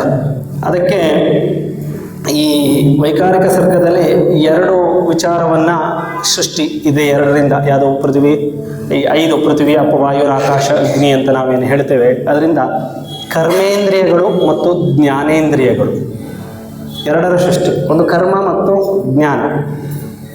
ಕರ್ಮವನ್ನು ಬಿಟ್ಟು ಜ್ಞಾನ, ಜ್ಞಾನವನ್ನು ಬಿಟ್ಟಂತಹ ಕರ್ಮ ಎರಡೂ ಕೂಡ ನಿಷ್ಫಲ ಅಲ್ವಾ. ಒಂದು ಕೆಲಸವನ್ನು ಮಾಡಬೇಕು ಅಂತಾದರೆ ಅದರ ಬಗ್ಗೆ ನಮಗೆ ಜ್ಞಾನ ಇರಬೇಕು. ಜ್ಞಾನವೇ ಇಲ್ಲದೆ ಮಾಡಿದ ಕೆಲಸ, ಈಗ ಮನೆಯಲ್ಲಿ ತುಂಬ ದೊಡ್ಡದು ಬೇಡ, ಸಣ್ಣ ಸಣ್ಣ ಉದಾಹರಣೆಯಲ್ಲಿ ಮಾಡುವ. ಹಾಲನ್ನು ಕಾಯಿಸುವಂತ ತಾಯಿ ಮಗಳಿಗೆ ಹೇಳ್ತಾಳೆ. ಮಗಳಿಗೆ ಅದ್ರ ಬಗ್ಗೆ ಜ್ಞಾನ ಇರಬೇಕಲ್ಲ, ಹಾಲು ಕಾಯಿಸುವುದು ಹೇಗೆ ಅಂತೇಳಿ ಗೊತ್ತಿರಬೇಕಲ್ಲ, ಜ್ಞಾನ ಬೇಕು. ಹೋಗಬೇಕು, ಹಾಲನ್ನು ಪಾತ್ರೆಯಲ್ಲಿ ಹಾಕಿ ಇಟ್ಟು ಅಗ್ನಿಯನ್ನು ಸ್ಪರ್ಶ ಮಾಡಿ ಅದು ಹಾಲು ಬಿಸಿಯಾದ ಮೇಲೆ ಕಾಯ್ತದೆ, ಇದು ಗೊತ್ತಿರಬೇಕು. ಅಮ್ಮ ಹೇಳಿದ್ಲು, ಕರ್ಮ ಮಾಡು ಅಂತ ಹೇಳಿದ್ದಾಳೆ ಅಮ್ಮ. ಜ್ಞಾನ ಇಲ್ಲ, ಹಾಲು ಕಾಯಿಸೋದು ಹೇಗಪ್ಪ, ಹಾಲು ನಿಂತು ಬಿಡೋದು, ಹಾಗಾಗೋದಿಲ್ಲ. ಹಾಗಂತ ಹೇಳಿ ಹೇಗೆ ಕಾಯಿಸೋದು ಅಂತ ಗೊತ್ತುಂಟು, ಜ್ಞಾನ ಉಂಟು. ನನಗೆ ಹಾಲು ಕಾಯಿಸೋದು ಹೇಗೆ ಅಂತ ಗೊತ್ತುಂಟು ಅಮ್ಮ ಅಂತ ಹೇಳಿ ಅಲ್ಲೇ ಕೂತ್ರೆ ಹಾಲು ಕಾಯ್ತದ? ಕಾಯೋದಿಲ್ಲ ಅಲ್ವಾ, ಕರ್ಮ ಬೇಕು. ಹಾಗಾಗಿ ಈ ಕರ್ಮೇಂದ್ರಿಯ ಮತ್ತು ಜ್ಞಾನೇಂದ್ರಿಯ ಇದರ ಸೃಷ್ಟಿ ಎಲ್ಲರಲ್ಲೂ ಉಂಟಿದು. ಇದು ಕೇವಲ ಮನುಷ್ಯನಿಗೆ ಮಾತ್ರ ಅಂತಲ್ಲ, ನಮಗೆ ಕರ್ಮೇಂದ್ರಿಯ ಮಾಡಲಿಕ್ಕಾಗಿ ದೇಹವನ್ನು ಭಗವಂತ ಕೊಟ್ಟಿದ್ದಾನೆ, ಕೈ ಕಾಲು ಎಲ್ಲ ಕೊಟ್ಟಿದ್ದಾನೆ. ಜ್ಞಾನೇಂದ್ರಿಯಕ್ಕಾಗಿ ನಮಗೆ ಆಯಿತಾ ಬುದ್ಧಿ ಅಥವಾ ನಮ್ಮ ಬ್ರೈನ್ ಅಂತ ಏನು ಹೇಳ್ತೇವೆ, ಅದು ಜ್ಞಾನೇಂದ್ರಿಯವನ್ನು ಗಳಿಸಲಿಕ್ಕೆ, ಜ್ಞಾನೇಂದ್ರಿಯ ಬಳಸಲಿಕ್ಕಾಗಿ ಕೊಟ್ಟಂತಹದ್ದು. ಆ ರೀತಿಯಾದಂತಹ ಕರ್ಮೇಂದ್ರಿಯ ಮತ್ತು ಜ್ಞಾನೇಂದ್ರಿಯ ತತ್ವವನ್ನು ಭಗವಂತ ಸೃಷ್ಟಿ ಮಾಡ್ತಾನೆ. ಹೀಗೆ ಈ 2ರ ಸೃಷ್ಟಿಯ ನಂತರದಲ್ಲಿ ಇಂದ್ರಿಯಗಳ ಸೃಷ್ಟಿ ಆಗಬೇಕೀಗ. ಇಂದ್ರಿಯಗಳು ಅಂದರೆ ಕರ್ಮ ಮಾಡಲಿಕ್ಕೆ ಬೇಕಾದಂತಹ ಇಂದ್ರಿಯಗಳು.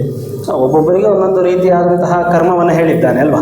ಮನುಷ್ಯನಿಗೆ ಮಾತ್ರ ಎರಡೂ ಕೂಡ ಪ್ರಬುದ್ಧವಾಗಿ ಸಮವಾಗಿರುವಂತಹದ್ದು ಕರ್ಮ ಮತ್ತು ಜ್ಞಾನ.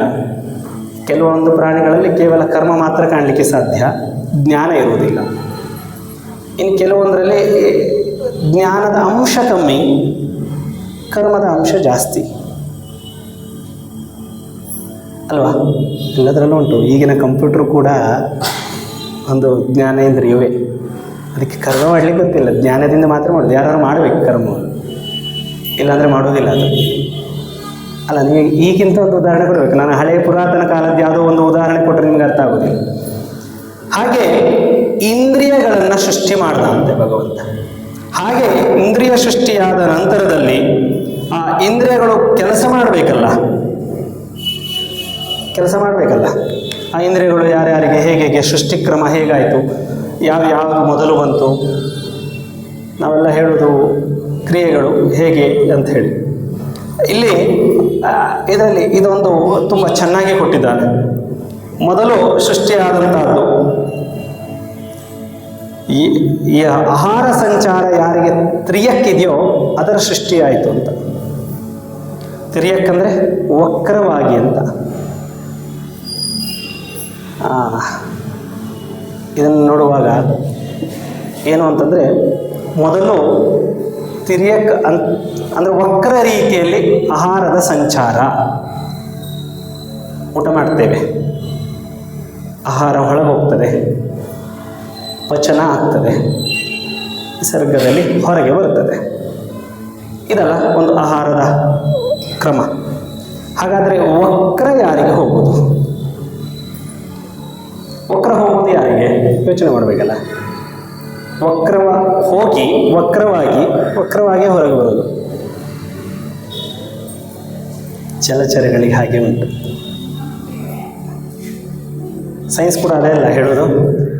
ಮೊದಲು ನೀರಿನಲ್ಲಿ ಸೃಷ್ಟಿಯಾಯಿತು, ನೀರಿನ ಜೀವಗಳು ಸೃಷ್ಟಿಯಾಯಿತು. ಒಪ್ಕೊಳ್ತೀರಾ? 5,000 ವರ್ಷದ ಹಿಂದೆ ಬರೆದಿದ್ದಾರೆ. ನಮಗೆ ಅರ್ಥ ಮಾಡ್ಕೊಳ್ಳುವ ಕ್ರಮ ಗೊತ್ತಿಲ್ಲ ಅಷ್ಟೇ. ನಾವು ಪಾರಾಯಣದ ರೀತಿಯಲ್ಲಿ ಓದೋದು, ಹಾಗಾದರೆ ನಮಗೆ ಗೊತ್ತಾಗೋದಿಲ್ಲ. ಹೀಗೆ ಅದಾದ ನಂತರದಲ್ಲಿ ತಿರ್ಯಕ್ನಿಂದ ಆದಂತಹದ್ದು, ನಂತರ ಊರ್ಧ್ವಗತಃ ಅಂತ ಹೇಳಿದರು. ಈಗ ಆಹಾರ ಬಂತು ಒಳಗೆ, ಹಾಗೆ ಸಮವಾಗಿ ಹೋಯಿತು ಹೊರಗೆ ಅಲ್ವಾ? ಇನ್ನೊಂದು ಆಹಾರ ಒಳಗೆ ಹೋಯಿತು, ಮೇಲ್ಮುಖವಾಗಿ ಮೇಲೆ ಬಂತು. ಯಾವುದದು ಸೃಷ್ಟಿ? ಮರಗಿಡಗಳು ಅಲ್ವಾ? ಅದು ಹಾಗೆ ಅಲ್ಲ, ಕೆಳಗಡೆ ಅಲ್ಲ ಆಹಾರ ತಗೊಳ್ಳೋದು, ಆದರೆ ಕಳಿಸೋದು ಮಾತ್ರ ಮೇಲೆ. ಹಾಗಾದರೆ ಮರ ಗಿಡಗಳ ಸೃಷ್ಟಿ ಭಗವಂತ ಮಾಡ್ದ ಅಲ್ಲಿಂದ. ಮೂರನೇ ಸೃಷ್ಟಿಯಾದಂತಹದ್ದು ನಮಗೆ ಮೇಲಿನಿಂದ ಆಹಾರ ಹೋಯಿತು, ಕೆಳಗಿನಿಂದ ವಿಸರ್ಜನೆ. ಪಶು, ಪಕ್ಷಿ, ಮನುಷ್ಯ, ಹೀಗೆಲ್ಲ ಕ್ರಿಯೆ ಎಲ್ಲ ಕೂಡ ಮೇಲಿನಿಂದ, ಬಾಯಿಂದ ಆಹಾರ ಅಲ್ಲ, ತಲೆ ಕೆಳಗೆ ನಿಂತು ತಿಂದೆ ಅಂತ ಹೇಳಬೇಡಿ ಮತ್ತೆ. ಆದರೆ ಹೋಗೋದು ಮೇಲಿಂದ ಆಹಾರ, ಕೆಳಗಿನಿಂದ ವಿಸರ್ಗ ಅಲ್ವಾ? ಹೀಗೆ ನೇರ ಉಂಟು, ಮೇಲಿನಿಂದ ಕೆಳಗೆ, ಗಿಡಕ್ಕೆ ಕೆಳಗಿನಿಂದ ಮೇಲೆ, ಜಲಚರಗಳಿಗೆ ವಕ್ರ ಸಮ, ಹೀಗೆ ಹೋಗಿ ಹೀಗೆ ಬರ್ತದೆ. ಹಾಗೆ ಇನ್ನೂ ಕೆಲವೊಂದಕ್ಕೆ ಉಂಟು ಕ್ರಿಯೆಗಳಲ್ಲಿ, ಕೆಲವೊಂದು ಸೃಷ್ಟಿಗಳುಂಟು. ಏನು ಅಂದರೆ ವೈಕೃತ್ಯ ವಿಕಾರಗಳು ಅನ್ನುವಂತಹದ್ದು ವಿಚಾರಗಳಲ್ಲಿ ಉಂಟು. ಕೆಲವೊಂದು ಮೇಲಿನಿಂದನೇ ತಗೊಂಡು ಮೇಲಿನಿಂದನೇ ಬಿಡುವಂತಹದ್ದು.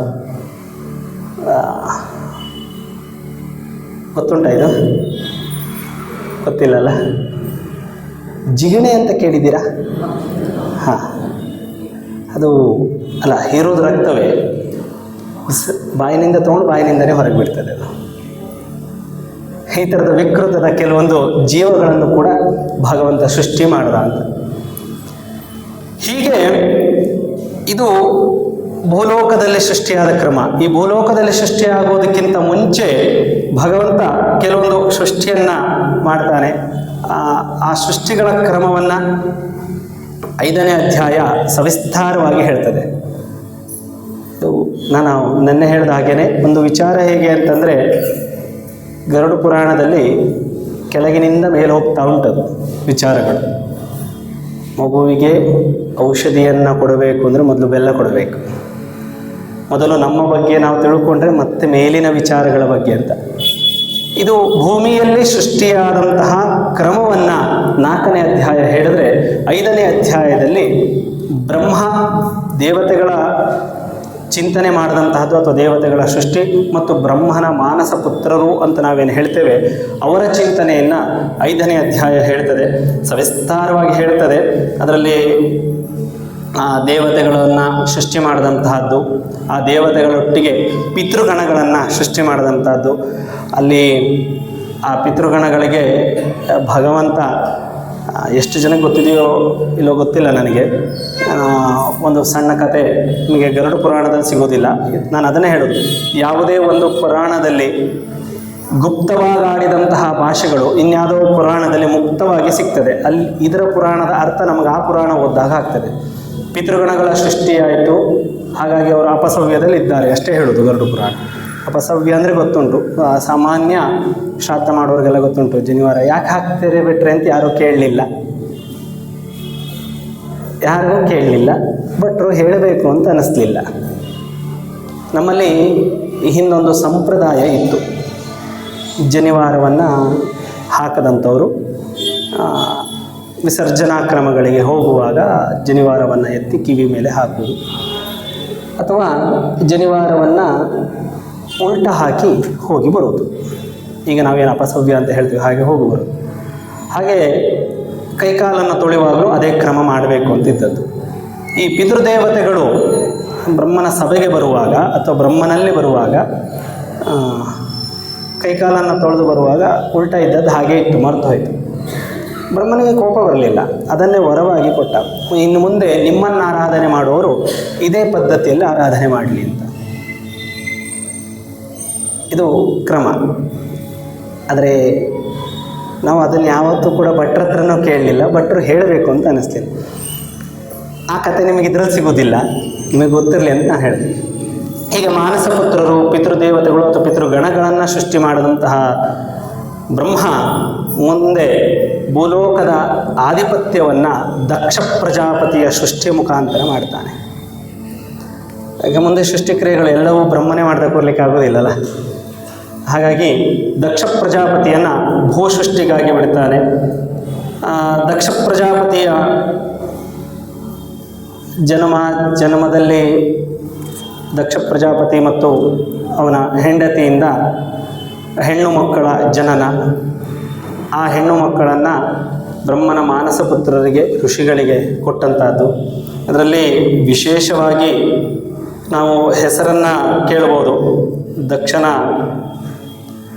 ಅಸಾಧಾರಣ ರೂಪವತಿ ಸುಂದರ ಲಕ್ಷಣ ಖ್ಯಾತಿ ಹೆಸರಿನ, ಸುಂದರ ಮತ್ತು ಲಕ್ಷಣ ಎರಡು ಬೇರೆ ಬೇರೆ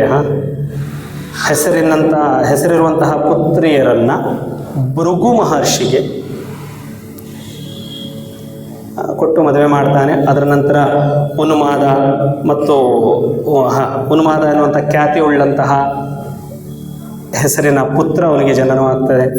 ಮತ್ತು ಇದೇ ದಕ್ಷ ಪ್ರಜಾಪತಿಯ ಇನ್ನೊಂದು ಮಗಳಾದಂತಹ ಸತಿದೇವಿ, ನೆನ್ಪುಂಟ? ಸತಿ ಶಿವನ ಮಡದಿ. ಆ ಸತಿದೇವಿಯ ಜನ್ಮ ಅಂದರೆ ಶಿವನೊಟ್ಟಿಗೆ ಮದುವೆ ಮಾಡಿಕೊಡ್ತಾನೆ. ಹಾಗೆ ಮರೀಚಿಕೆ ಅವಳನ್ನು ದಕ್ಷ ಪ್ರಜಾಪತಿ ಮದುವೆ ಮಾಡಿಕೊಡೋದು, ವಸಿಷ್ಠರಿಗೆ ಊರ್ಜಾಳನ್ನು ಕೊಟ್ಟು ಮದುವೆ ಮಾಡುವಂತಹದ್ದು. ಹೀಗೆ ವಸಿಷ್ಠ ಮತ್ತು ಊರ್ಜಾಳಿಂದ ನಾವು ಒಂದು ಮಗಳನ್ನು, ಸ್ವಾಹ ಎನ್ನುವಂತಹ ಮಗಳನ್ನು ಪಡಿತಾರೆ. ಆ ಸ್ವಾಹ ಅನ್ನುವಂತಹ ಮಗಳು ಅಗ್ನಿಗೆ ಕೊಡುವಂಥದ್ದು. ನಾವು ಈ ದಿನ ಸ್ವಾಹ ಅಂತ ಹೇಳ್ತೇವಲ್ಲ, ಆ ಸ್ವಾಹ ಅನ್ನೋದು ಅವಳ ಹೆಸರು, ಅಗ್ನಿಯ ಮಡದಿಯ ಹೆಸರು. ಆ ಅಗ್ನಿ ಮತ್ತು ಸ್ವಾಹಾಳಿಂದ 3 ಪುತ್ರರ ಜನನವಾಗ್ತದೆ.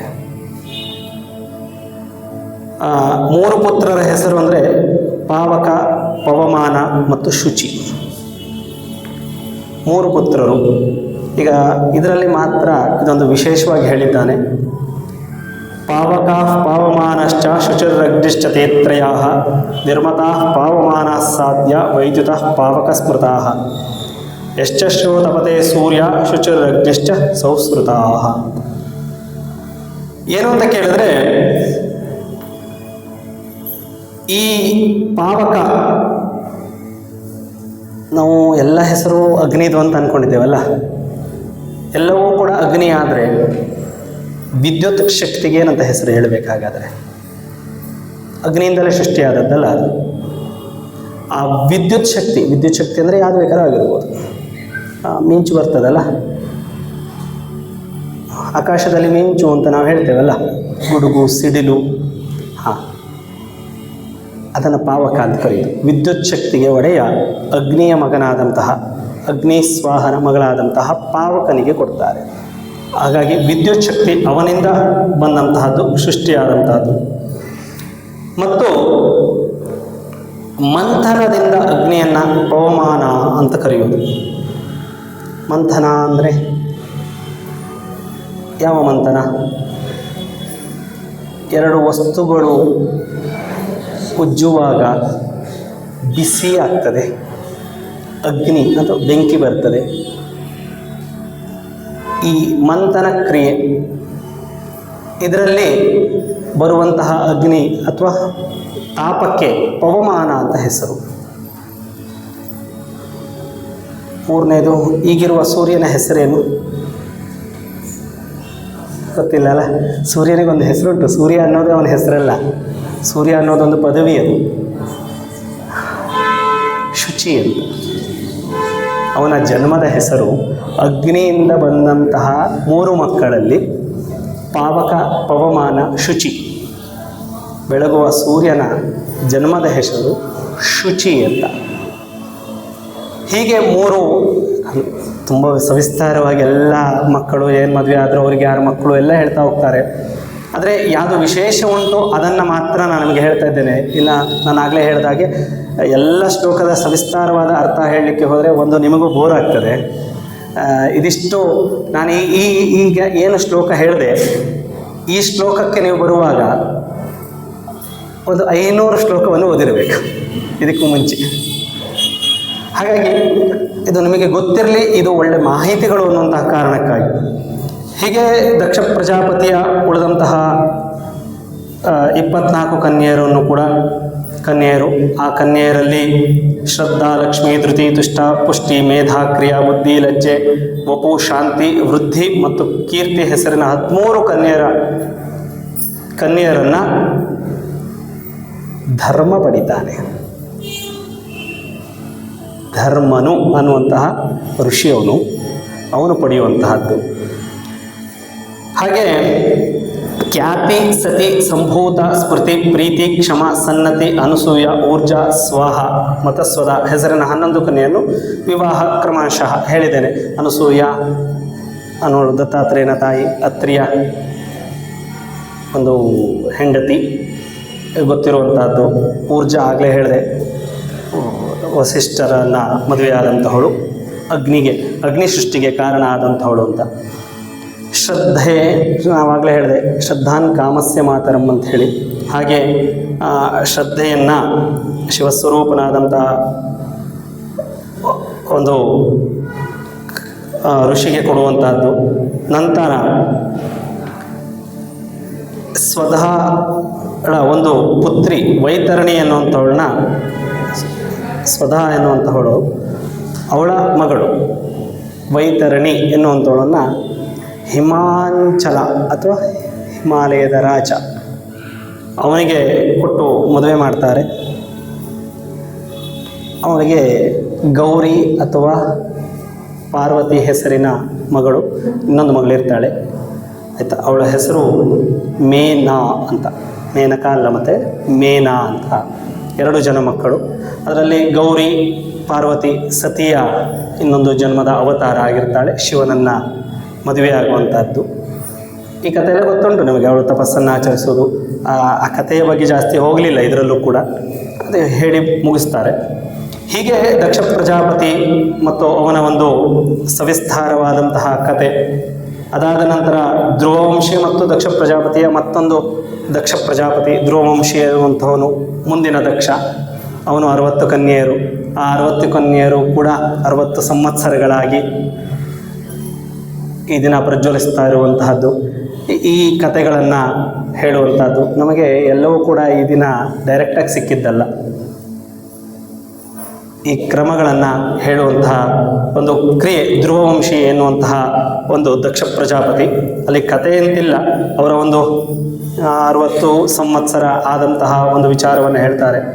ಅದಾದ ನಂತರದಲ್ಲಿ 7ನೇ ಅಧ್ಯಾಯದಿಂದ ನಮಗೆ ಪಂಚಾಯತನ ಪೂಜಾವಿಧಿ ಅಂತ ನಾನು ಹೇಳಿದೆ ನಿನ್ನೆ. ಸ್ವಲ್ಪ ಒತ್ತು ಕೊಟ್ಟ ಹಾಗೆ ಕಾಣಿಸ್ತದೆ ಗರುಡ ಪುರಾಣದಲ್ಲಿ, ಅಥವಾ ಶಂಕರರಿಗೆ ಪಂಚಾಯತನ ಪೂಜಾ ಪದ್ಧತಿಗೆ ಪ್ರೇರಣೆಯೂ ಕೂಡ ಈ ಪುರಾಣ ಆಗಿರಬಹುದು ಅಂತ ಹೇಳಿ. ಹಾಗೆ 7ನೇ ಅಧ್ಯಾಯದಿಂದ ಪೂಜಾ ಕ್ರಮಗಳ ಒಂದು ಸವಿಸ್ತಾರವಾದಂತಹ ಪಾಠ. ಮೊದಲನೆಯದಾಗಿ ಸೂರ್ಯ ಪೂಜೆಯನ್ನು ಹೇಳ್ತಾರೆ. ಈ ದಿನ ನಾವು ಆಗಮೋಕ್ತ ಪಂಚಾಯತನ ಪೂಜೆ ಅಂತ ನಾವೇನು ಕರಿತೇವೆ, ಅದರ ಸವಿಸ್ತಾರವಾದಂತಹ ಚಿಂತನೆ ಉಂಟು. ಇದರಲ್ಲಿ ಕೆಲವೊಂದೆಲ್ಲ ನಿಮಗೆ ಗೊತ್ತಿರುವಂಥದ್ದು. ಓಂ ನಮಃ ಸೂರ್ಯಮೂರ್ತೆಯೇ ಪ್ರಾರಂಭದಲ್ಲಿ ಪ್ರಾರಂಭ ಮಾಡುವುದು. ಪೀಠ ಪೂಜೆ ಹೇಗೆ ಮಾಡಬೇಕು, ಸೂರ್ಯನ ಪೀಠ ಪೂಜೆ, ಅದಾದ ನಂತರದಲ್ಲಿ ಹೇಗೆ ಅವನನ್ನು ಧ್ಯಾನ ಮಾಡಬೇಕು ಮತ್ತು ಸೂರ್ಯನಾರಾಯಣನನ್ನು ಹೇಗೆ ಆರಾಧನೆ ಮಾಡಬೇಕು, ಇದೆಲ್ಲವನ್ನು ಸವಿಸ್ತಾರವಾಗಿ ಪೂಜಾ ಕ್ರಮಗಳು, ನಿಮಗೆ ಒಂದು ಸೂರ್ಯನ ಪೂಜೆ ಬೇಕು ಅಂತಾದರೆ ಅದೆಲ್ಲ ಸವಿಸ್ತಾರವಾಗಿ ಉಂಟು. ಆದರೆ ನನ್ನದು ಒಂದು ನಿಮ್ಮಲ್ಲಿ ನಾಳೆ ಯಾರಾದರೂ ಗರುಡ ಪುರಾಣವನ್ನು ಅಭ್ಯಾಸ ಮಾಡಿದರೆ, ಪಾರಾಯಣ ಮಾಡಿದರೆ, ಈ ಪದ್ಧತಿಯಲ್ಲಿ ಪೂಜೆಯನ್ನು ಮಾಡ್ತೀರಿ, ಸೂರ್ಯ ಪೂಜೆಯನ್ನು ನಾವು ಮಾಡ್ತೇವೆ ಅಂತ ಆದರೆ ದಯವಿಟ್ಟು ಗುರುಗಳಿಂದ ಅನುಮತಿ ಪಡೆದು ಉಪದೇಶ ತೆಗೆದುಕೊಂಡು ಮಾಡಿ. ಯಾಕೆ ಅಂತಂದರೆ ಕೆಲವೊಂದು ಬೀಜಾಕ್ಷರಿಗಳೆಲ್ಲ ಇದರಲ್ಲಿ ಬರ್ತದೆ. ಆ ಬೀಜಾಕ್ಷರಿಗಳು ವಿಶೇಷವಾಗಿ ಹೆಣ್ಣು ಮಕ್ಕಳ ಒಂದು ಗರ್ಭವನ್ನು ಎಳೆದಿಡುವ ಶಕ್ತಿಯನ್ನು ಹೊಂದಿರ್ತದೆ. ಹಾಗಾಗಿ ಹೇಳಬಾರ್ದು ಅನ್ನುವಂತಹ ಯಾವ ನಿಬಂಧನೆಯೂ ಕೂಡ ಇಲ್ಲ. ತಪ್ಪು ಕಲ್ಪನೆ ಯಾರಿಗೂ ಬೇಡ. ಯಾಕೆ ಕೆಲವೊಂದು ಬೀಜಾಕ್ಷರಿಗಳನ್ನು ಉಚ್ಚಾರ ಮಾಡಬೇಡಿ, ಹೇಳಬೇಡಿ ಅಂಥೇಳಿ ಹೇಳಿದ್ದಾರೆ ಅಂತಂದರೆ ದೈಹಿಕವಾದ, ಯಾಕೆಂತಂದರೆ ಒಂದು ಗಂಡು ಮತ್ತು ಒಂದು ಹೆಣ್ಣು ಇಬ್ಬರ ದೇಹ ಪ್ರಕೃತಿಗಳು ಬೇರೆ. ಆತ್ಮದಲ್ಲಿರುವಂತಹ ಈಶ ಒಂದೇ, ಪುರುಷ ಒಬ್ಬನೇ, ಪುರ ಈಶಃ ಒಬ್ಬನೇ, ದೇಹಸ್ಥಿತಿಗಳು ಬೇರೆ. ಹಾಗಾಗಿ ಕೆಲವೊಂದನ್ನು ಹೇಳುವಾಗ ಮತ್ತು ಈ ಸೃಷ್ಟಿಕ್ರಮ ಸರಿಯಾಗಿ ನಿಲ್ಲಬೇಕು ಅಂತಾದರೆ ಹೆಣ್ಣು ಬೇಕೇ ಬೇಕು. ಇದು ಕೇವಲ ಮನುಷ್ಯನಿಗಲ್ಲ, ಪ್ರತಿ ಜೀವಿಯಲ್ಲೂ, ಭಗವಂತನ ಸೃಷ್ಟಿಯ ಪ್ರತಿ ಜೀವಿಯಲ್ಲೂ ಕೂಡ ಹೆಣ್ಣು ಬೇಕೇ ಬೇಕು. ಹಾಗಾಗಿ ಕೆಲವೊಂದನ್ನು ನಾವು ಹೇಳಬಹುದಾ ಅಂತ ಗುರುಮುಖಾಂತರವಾಗಿ ಕೇಳಿಕೊಂಡು ಮಾಡುವುದು ಒಳ್ಳೆಯದು. ಹಾಗೆ ನವವ್ಯೂಹ ಅರ್ಚನೆ ಅಂತ ಹೇಳಿ 8ನೇ ಅಧ್ಯಾಯದಲ್ಲಿ ಹೇಳ್ತಾರೆ. ಇದು ಕೂಡ ಮಹಾವಿಷ್ಣು ಹೇಗೆ ಆರಾಧನೆ ಮಾಡಬೇಕು, ಹೇಗೆ ಮಂಡಲವನ್ನು ರಚನೆ ಮಾಡಬೇಕು, ನವವ್ಯೂಹಗಳು. ಈ ದಿನ ಪೂಜಾ ಕ್ರಮಗಳೆಲ್ಲ ಮಾಡುವಾಗ ಮಂಡಲಗಳನ್ನು ಹಾಕ್ತೇವೆ. ಮಂಡಲಗಳು, ಆ ಮಂಡಲಕ್ಕಿರುವಂತಹ ವರ್ಣಗಳನ್ನು ಹೇಗೆ ಹಾಕಬೇಕು, ಅದು ಹೇಗೆ ರಚನೆ ಮಾಡಬೇಕು. ಇನ್ನು ಕೆಲವು ಮಂಡಲಗಳನ್ನು ನೋಡುವಾಗ ಕೆಲವು ಬೀಜಾಕ್ಷರಿಗಳನ್ನು ಬರೀತಾರೆ. ಹಾಗೆ ಆ ಬೀಜಾಕ್ಷರಿಯ ಮಂತ್ರಗಳು ಹೇಗೆ ಬರಿಬೇಕು, ನವವ್ಯೂಹ ಮಂಡಲಗಳಲ್ಲಿ ಮಹಾವಿಷ್ಣು ಮಂಡಲದು ನವವ್ಯೂಹ ಮಂಡಲ ಒಂದು ಹೇಗೆ ಬರಿಬೇಕು, ಈ ಕ್ರಮವನ್ನು ಹೇಳಿ ಅದಕ್ಕೆ ಮತ್ತೆ ಹೇಗೆ ಆವಾಹನೆ ಮಾಡಬೇಕು, ಪೂಜೆ ಮಾಡಬೇಕು, ಈ ಕ್ರಿಯೆಯನ್ನು ಹೇಳ್ತಾರೆ. ನಂತರ 9ನೇ ಅಧ್ಯಾಯದಲ್ಲಿ ಒಂದು ಈ ಬೀಜಾಕ್ಷರಿಗಳ ಇದರೆಲ್ಲದರ ಜೊತೆಗೆ ಒಂದು ವಿಶೇಷವಾಗಿ ನಮಗೆ ಈ ದಿನ ದ್ವಾದಶಾಕ್ಷರ ಮಂತ್ರ ಅಂತ ಮಹಾವಿಷ್ಣು ಜಪ ಮಾಡಿದೆ. ಗೊತ್ತುಂಟ ಯಾವುದು ಅಂತ? ಓಂ ನಮೋ ಭಗವತೆ ವಾಸುದೇವಾಯ ಅಂತ ಇಲ್ಲಿ ಬಂದದ್ದು. ಈಗ ಹೇಳಿ, ಗರುಡ ಪುರಾಣ ನಿಷಿದ್ಧವಾ?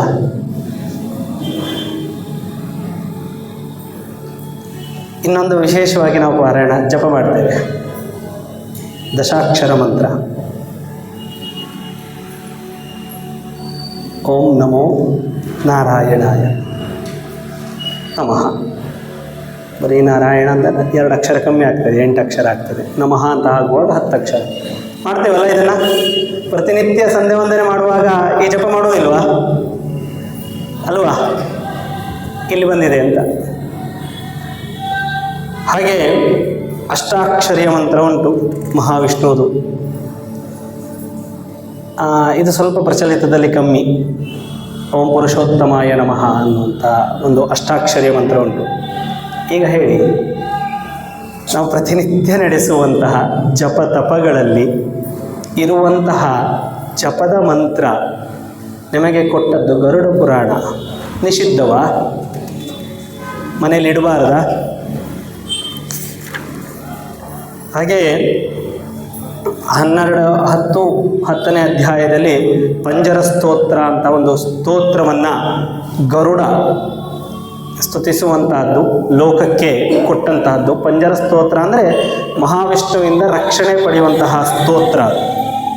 ಆ ಸ್ತೋತ್ರವನ್ನು ಪಠಿಸುವಾಗ ಹೇಳುವಂತಹ ಕ್ರಿಯೆ ಅದು ಗರುಡ ಸ್ತುತಿಸಿದಂಥದ್ದು ರುದ್ರದೇವರು ಅಥವಾ ಈಶ್ವರ ಶಿವ ಉಪಸ್ಥಿತಿಯ ಮುಂದೆ ಹೇಳಿದಂತಹ ಪಂಜರ ಸ್ತೋತ್ರ. ಈ ಸ್ತೋತ್ರ ಅದರಲ್ಲಿ ವಿಶೇಷವಾಗಿ ಎಲ್ಲ ಸ್ತೋತ್ರಗಳಲ್ಲಿರುವಂತಹ ಭಗವಂತನ ಒಂದು ಲೀಲೆಗಳನ್ನು ಅಥವಾ ಅವನನ್ನು ಆರಾಧಿಸುವಂತಹ ಕ್ರಮಗಳನ್ನು. ಅದಾದ ಮೇಲೆ 11ನೇ ಅಧ್ಯಾಯ ವಿಶೇಷವಾಗಿ ಧ್ಯಾನದ ಬಗ್ಗೆ ಹೇಳುವಂತಹ ಅಧ್ಯಾಯ ಇದು. ನಾನು ಎಲ್ಲ ಅಧ್ಯಾಯಗಳನ್ನು ಟಚ್ ಮಾಡ್ತಾ ಇದ್ದೇನೆ. ಆ ಅಧ್ಯಾಯಗಳಲ್ಲಿ ನಿಮಗೆ ವಿಶೇಷವಾಗಿ ಫಲವನ್ನು ಕೊಡುವಂತಹ ಅಥವಾ ಓದುವಾಗ ಭಟ್ರು ಹೀಗೆ ಹೇಳಿದ್ರು ಅನ್ನುವಾಗ ನಿಮಗೆ ಆ ಅಧ್ಯಾಯ ನೆನಪಾಗ್ತದೆ. ಬಿಟ್ಟರೆ ಇಲ್ಲಿ ತುಂಬ ಅಧ್ಯಾಯಗಳಲ್ಲಿ ಹೀಗೆ ಅದರ ಕ್ರಮಗಳ ಬಗ್ಗೆ ಹೇಳ್ತಾ ಹೋಗೋದು, ಮಂತ್ರಗಳು, ಆ ಮಂತ್ರಗಳನ್ನು ಮಾಡುವಂಥದ್ದು. ಹಾಗಾಗಿ ನಾನು ಮೊದಲೇ ಹೇಳಿದ್ದೇನೆ, ಬೀಜಾಕ್ಷರಿಯ ಇದ್ದರೆ ನಾನು ಅದರ ಉಚ್ಚಾರ ಮಾಡುವುದಿಲ್ಲ ಅಂತ. ಹಾಗೆ ಇಲ್ಲಿ 11ನೇ ಅಧ್ಯಾಯದಲ್ಲಿ ಧ್ಯಾನ ಕ್ರಿಯೆಯ ಬಗ್ಗೆ ವಿಶೇಷವಾಗಿ ಹೇಳ್ತಾರೆ. ಧ್ಯಾನ ಮಾಡೋದು, ಧ್ಯಾನ ಮಾಡುವಾಗ ಏನಂತ ಧ್ಯಾನ ಮಾಡಬೇಕು? ಶೋಕಮೋಹೋ ಜರಾಮೃತ್ಯೋ ಪೃಥ್ವಿಪಾಸೆ ಷಡರ್ಮಯಾಹ. ಇದನ್ನು ಹೇಳುವಾಗ ಭಗವಂತ ನನ್ನ ಧ್ಯಾನ ಮಾಡಬೇಕು. ಏನಂತ ಭಗವಂತ ಹೇಳೋದು, ನನ್ನನ್ನು ಹೇಗೆ ಧ್ಯಾನ ಮಾಡಬೇಕು ಅಂದರೆ ವಾಸುದೇವನಾಗಿ, ಜಗನ್ನಾಥನಾಗಿ, ಬ್ರಹ್ಮರೂಪನಾಗಿ ನನ್ನನ್ನು ಧ್ಯಾನ ಮಾಡಬೇಕು. ಹಾಗೆ ಹೇಳಿ ಕ್ಷರಾಹ ಸರ್ವಾಣಿ ಭೂತಾನಿ ಕೂಟಸ್ಥಕ್ಷರ ಉಚ್ಯತೆ. ಇದರ ಅನುಸಾರವಾಗಿ 5 ಇಂದ್ರಿಯಗಳ ಮೂಲ ಶಕ್ತಿ ಸ್ವರೂಪವನ್ನು ನಾನು ಸ್ವಯಂ ಅತೇಂದ್ರಿಯನಾಗಿ ಇದನ್ನು ಮಾಡ್ತಾ ಇದ್ದೇನೆ ಅಂತ. ಇದು ಎಲ್ಲೋ ಒಂದು ಕಡೆ ಅಹಂ ಬ್ರಹ್ಮಾಸ್ಮಿ ತತ್ವದ ಬಗ್ಗೆ ಹೇಳಿದಾಗೆ ಕಾಣಿಸ್ತಾ ಉಂಟು ಅಲ್ವಾ? ನಾನೇ ಬ್ರಹ್ಮ ಅಂಥೇಳಿ ಕಲ್ಪಿಸಿ ಧ್ಯಾನವನ್ನು ಮಾಡಬೇಕು. ಡೈರೆಕ್ಟ್ ಶ್ಲೋಕವನ್ನು ಟರ್ನ್ ಮಾಡಿದ್ರೆ ಹೀಗೆ ಅರ್ಥ ಬರ್ತದೆ ಅಂತ ನಾನು ಬ್ರಹ್ಮನ ಅಲ್ಲ. ಎಷ್ಟೋ ಬಾರಿ ನಾವು ಶಂಕರರು ಹೇಳಿದಂತಹ ಅಹಂ ಬ್ರಹ್ಮಾಸ್ಮಿ ತತ್ವವನ್ನು ಕೂಡ ಹೀಗೆ ಕನ್ಫ್ಯೂಷನ್ ಮಾಡಿಕೊಡೋದು. ಶಂಕರರು ಹೇಳಿದ ಅಹಂ ಬ್ರಹ್ಮಾಸ್ಮಿ ತತ್ವ ಮತ್ತು ಇದರಲ್ಲಿ ಹೇಳುವಂತೆ ನಾನೇ ಜಗನ್ನಾಥನಾಗಿ ಪರಮೇಶ್ವರನಾಗಿ ಧ್ಯಾನ ಮಾಡಬೇಕು, 2 ತತ್ವಕ್ಕೂ ಕೂಡ ಅರ್ಥ ಒಂದೇ. ಅಹಂ ಬ್ರಹ್ಮಾಸ್ಮಿ ಅನ್ನುವಾಗ ಈ ದೇಹ ಬ್ರಹ್ಮನಲ್ಲ, ಇಂದ್ರಿಯಗಳನ್ನು ಯಾರು ಹಿಡಿತದಲ್ಲಿ ಇಡ್ತಾನೆ ಅವನು ಬ್ರಹ್ಮ. ನಮ್ಮ ಹಿಡಿತದಲ್ಲಿ ಉಂಟದು. ಇಂದ್ರಿಯಗಳನ್ನು ಯಾರು ಹಿಡಿತದಲ್ಲಿ ಇಟ್ಟುಕೊಳ್ತಾನೆ, ಯಾರ ಹಿಡಿತದಲ್ಲಿ ನಮ್ಮ ಇಂದ್ರಿಯಗಳುಂಟು ಅವನು ಬ್ರಹ್ಮ. ಯಾರ ಎಂತ ಭಟ್ರೆ ಕೈ ಎತ್ತಬೇಕು ಅಂತ ಕೈ ಹೋಗ್ತಾ ಉಂಟಲ್ಲ, ಹೀಗೆ ನಾನು ಮಾತಾಡಬೇಕು ಅಂದ್ಕೊಳ್ತಾ ಇದ್ದೇನೆ, ಮಾತಾಡ್ತಾ ಇದ್ದೇನಲ್ಲ, ನಿಮ್ಮನ್ನೆಲ್ಲ ಕಾಣಿಸ್ತಾ ಇದ್ದೇನೆ. ನಾನು ಬೇಡ ಅಂದ್ಕೊಂಡು ಕಣ್ಣು ಮುಚ್ಚಿದ್ರೆ ಕಣ್ಣು ಮುಚ್ಚುತ್ತೆ, ನಾನು ನಿಮ್ಮನ್ನು ನೋಡಲಿಕ್ಕಿಲ್ಲ. ನಾನು ಮಾತಾಡೋದು ಬೇಡ ಅಂತ ಬಾಯಿ ಮುಚ್ಚಿದ್ರೆ ಮಾತಾಡೋದಿಲ್ಲ. ನನ್ನ ಕಂಟ್ರೋಲಲ್ಲೇ ಇಲ್ವ ಇದು? ಅಲ್ವಾ? ಖಂಡಿತ ನನ್ನ ಕಂಟ್ರೋಲಲ್ಲಿ ಇಲ್ಲ. ಮಾತಾಡಬೇಕು ಅಂತ ಹೇಳಿ ನಾನು ಯೋಚನೆ ಮಾಡೋದು ತಲೆಯಲ್ಲಿ ಅಲ್ವಾ? ಆ ತಲೆಯಲ್ಲಿ ಯೋಚಿಸಿದಂತಹ ಶಬ್ದಗಳು, ಅಕ್ಷರಗಳು ಏನುಂಟು ಅದನ್ನು ನನ್ನ ನಾಲಿಗೆಯ ತುದಿಯವರೆಗೆ ತರೋರು ಯಾರು? ಹೌದಾ? ಮನಸ್ಸಿಗೆ ಹೇಳದ್ಯಾರು? ಕಳಿಸುವಂತ. ಕಣ್ಣುಂಟು, ಎಲ್ಲರಿಗೂ ಕಣ್ಣಿರ್ತದೆ. ಕಣ್ಣಿಗೆ ನೋಡುವ ಶಕ್ತಿ ಕೊಟ್ಟವನು ಯಾರು? ಕೈ ಉಂಟು, ಕೈಗೆ ಮೈಂಡ್ ಹೇಳ್ತದೆ ಎತ್ತು ಅಂತ ಎತ್ತುತ್ತದೆ, ಸರಿ. ಈ ಎಲ್ಲ ಕ್ರಿಯೆಗಳನ್ನು ಮಾಡಿಸುವ ಶಕ್ತಿ ಬೇರೆ ಇದೆ? ಇಲ್ಲ ಭಟ್ರೆ, ಖಂಡಿತ ಇಲ್ಲ. ನಮ್ಮ ಬ್ರೈನ್ ಈ ಎಲ್ಲ ಕೆಲಸ ಮಾಡ್ತದೆ. ಸೈನ್ಸ್ ಹೇಳುವುದೇ ಅಲ್ಲ, ಬ್ರೈನ್ ಕಂಟ್ರೋಲ್ಸ್ ಎವ್ರಿಥಿಂಗ್. ಅಲ್ವಾ? ಅದೇ ಸೈನ್ಸ್ ಹೇಳ್ತದೆ, ಮಲಗಿದಾಗ ಬ್ರೈನು ಸ್ಲಿಪ್ ಮೋಡಿಗೆ ಹೋಗ್ತದೆ. ಸರಿಯಾ? ಕೆಲಸ ಮಾಡೋದಿಲ್ಲ ಅಲ್ವಾ? ಆ ಬ್ರೈನಿಗೂ ರಕ್ತ ಹೋಗ್ತಾ ಇರ್ತದೆ, ಹೃದಯ ಬಡಿತಾ ಇರ್ತದೆ, ಆಯ್ತಾ?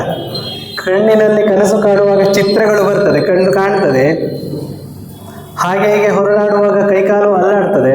ಯಾವುದು ನಮಗೆ ಗೊತ್ತಾಗೋದಿಲ್ಲ ಅಷ್ಟೇ. ಅದನ್ನು ಮಾಡಿಸಿದ್ಯಾರು?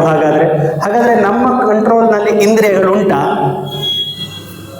ಹಾಗಾದರೆ ಈ ಎಲ್ಲ ತತ್ವಗಳು ಹೇಳದ್ದು ನಾನು ಬ್ರಹ್ಮ ಅಂತಲ್ಲ, ಇದನ್ನೆಲ್ಲ ಒಳಗೆ ನಿಂತು ನಡೆಸುವಂತಹ ಯಾವ ಭಗವಂತ ಇದ್ದಾನೆ ಅವನು ಬ್ರಹ್ಮ.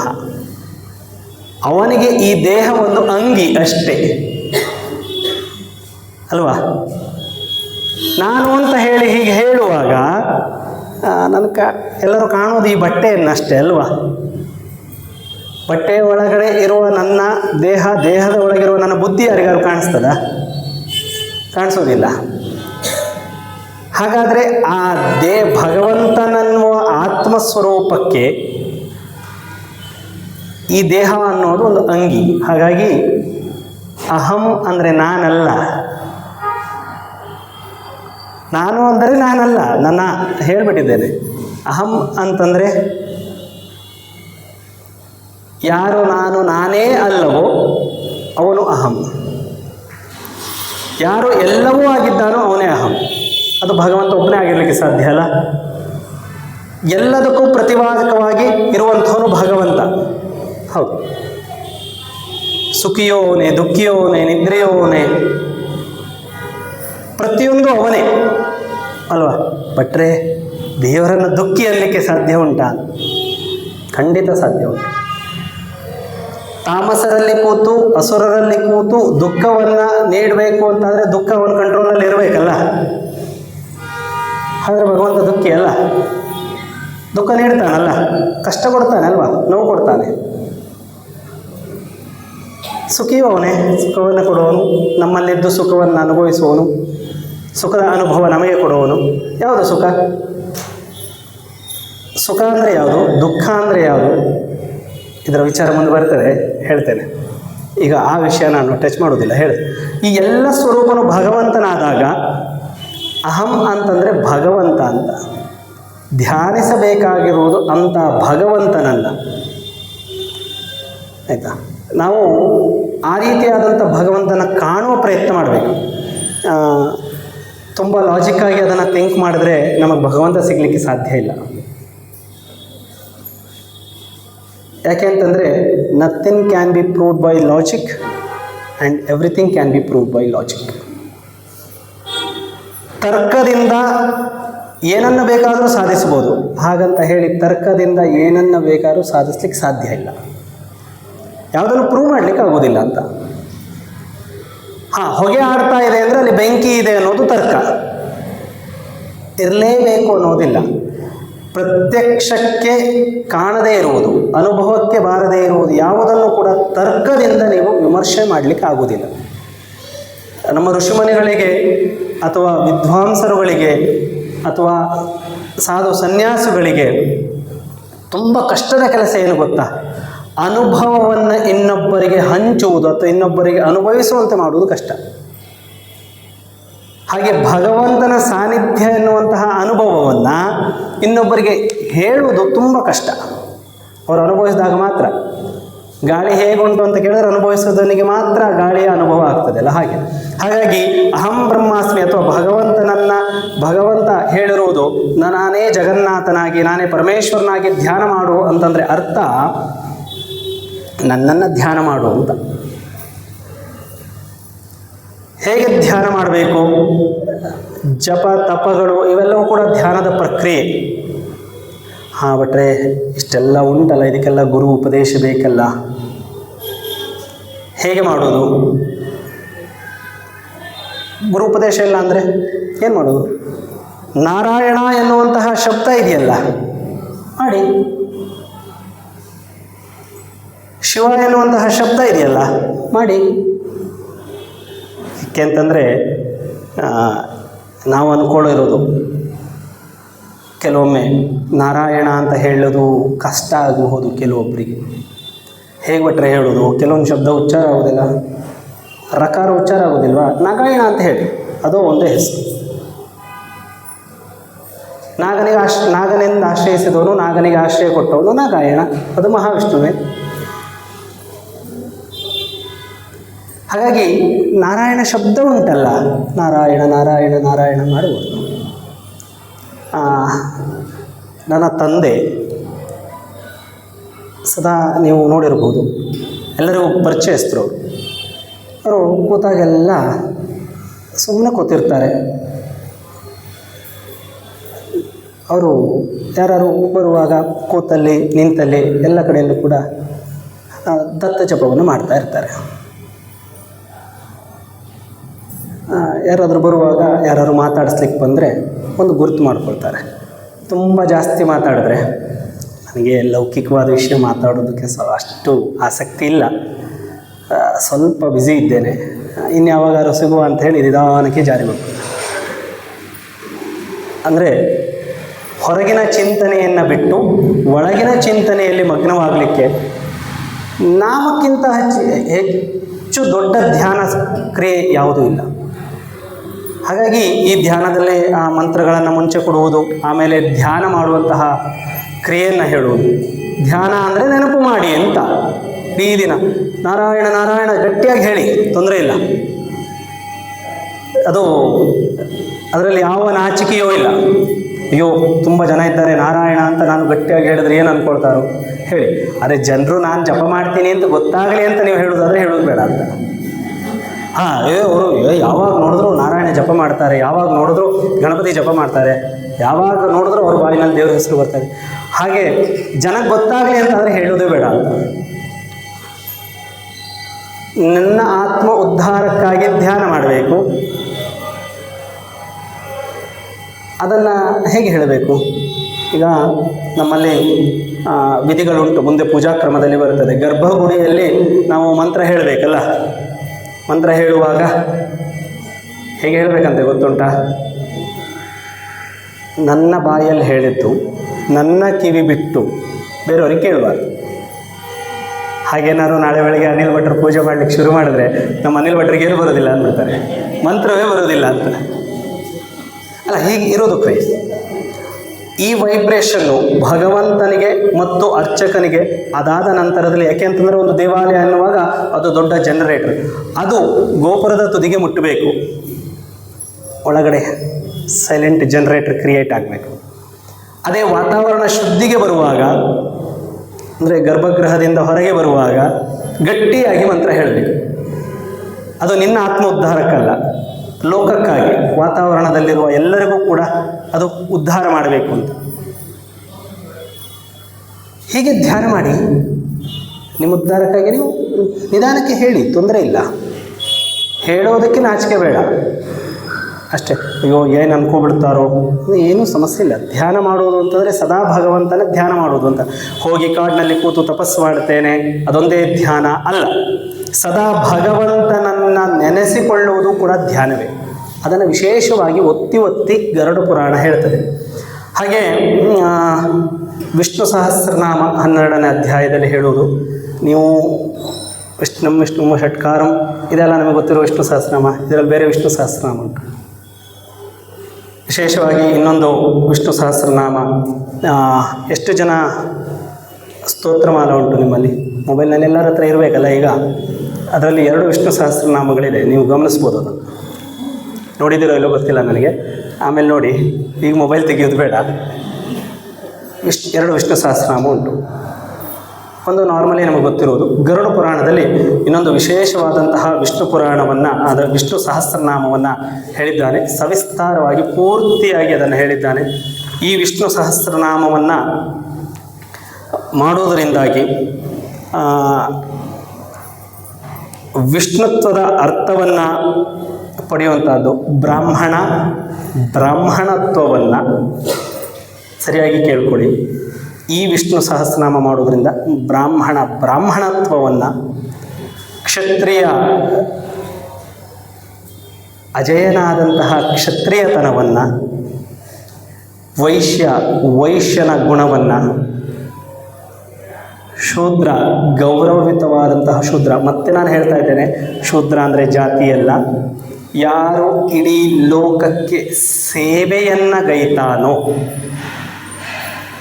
ಯಾರು ಲೋಕದ ಸಂಚಾರ ಕ್ರಿಯೆಗೆ ಬೇಕಾದಂತಹ ಏರ್ಪಾಡುಗಳನ್ನು ಮಾಡಿಕೊಡ್ತಾನೋ, ಅನುಕೂಲತೆ ಮಾಡ್ತಾನೋ, ಇನ್ನುಳಿದ ಎಲ್ಲ ಆಶ್ರಮಗಳು ಅಂದರೆ ಬ್ರಾಹ್ಮಣ, ಕ್ಷತ್ರಿಯ, ವೈಶ್ಯ ಧರ್ಮಗಳು ಅಂತ ನಾವೇನು ಹೇಳ್ತೇವೆ, ಇದು ನಾನು ಯಾವುದು ಜಾತಿ ಹೇಳ್ತಾ ಇಲ್ಲ, ಯಾರು ಈ ಎಲ್ಲ ಆಶ್ರಮ ಅಥವಾ ಈ ಎಲ್ಲ ಧರ್ಮಗಳು ಸರಿಯಾಗಿ ನಡಿಲಿಕ್ಕೆ ಎದೆಗೊಟ್ಟು ನಿಲ್ತಾನೋ ಅವನು ಶೂದ್ರ ಅಂತ. ಹಾಗಾಗಿ ಇಲ್ಲಿ ಶೂದ್ರ ಅನ್ನೋದು ಜಾತಿ ಅಲ್ಲ, ಕೀಳು ಶಬ್ದ ಅಲ್ಲ, ಅದ್ಭುತವಾದಂತಹ ಲೋಕವನ್ನು ನಡೆಸಲಿಕ್ಕೆ ಬೇಕಾದಂಥ ಶಬ್ದ. ಈಗಿನ ಕಾಲಮಾನದಲ್ಲಿ ಶೂದ್ರ ಅಂದ ತಕ್ಷಣ ಜಾತಿಗೆ ಹೋಗಿಬಿಡ್ತಾರೆ, ಕೆಟ್ಟದಾಗಿ ಅದನ್ನು ಬಿಂಬಿಸಿದ್ದಾರೆ. ಹಾಗಾಗಿ ಅದು ಕೆಟ್ಟ ಬಿಂಬಿಸುವ ಶಬ್ದ ಅಲ್ಲ. ಪಡಿತಾನೆ ಈ ವಿಷ್ಣು ಸಹಸ್ರನಾಮ ಮಾಡೋದರಿಂದ ಅಂತ ಹೇಳಿ ಫಲಶ್ರುತಿಗಳಲ್ಲಿ ಹೇಳ್ತಾರೆ. ಹಾಗೆ 12ನೇ ಅಧ್ಯಾಯ ಪೂರ್ಣವಾಗಿ ವಿಷ್ಣು ಸಹಸ್ರನಾಮದ ಪಠನೆಯನ್ನು ಮಾಡಿದೆ. 13ನೇ ಅಧ್ಯಾಯದಲ್ಲಿ ವಿಷ್ಣು ಮತ್ತು ಸೂರ್ಯ ಅಥವಾ ಸೂರ್ಯನಾರಾಯಣ ಅಂತ ನಾವೇನು ಹೇಳ್ತೇವೆ, ಹೇಗೆ ಧ್ಯಾನಿಸಬೇಕು, ಹೇಗೆ ಅರ್ಚಿಸಬೇಕು, ಇದರಲ್ಲಿ ಒಂದು ವಿಶೇಷವಾದಂತಹ ಫಲವನ್ನು ಹೇಳ್ತಾನೆ.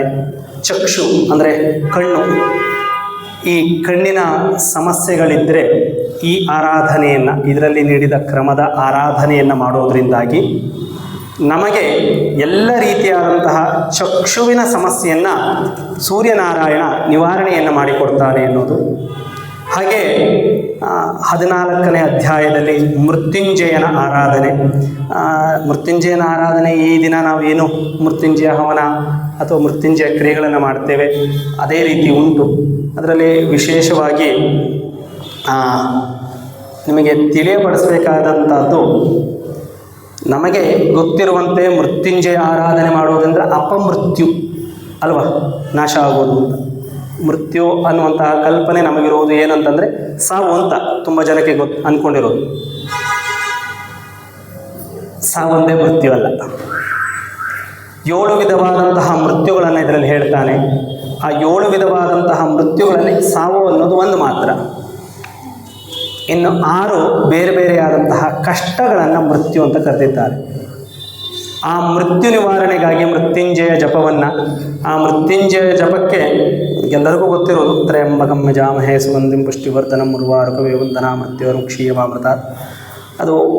ಅದಕ್ಕೆ ಒಂದು ವಿಶೇಷ ಬೀಜಾಕ್ಷರಿಯನ್ನು ಕೂಡ ಆರಾಧನೆಗೆ ಹೇಳಿದ್ದಾನೆ.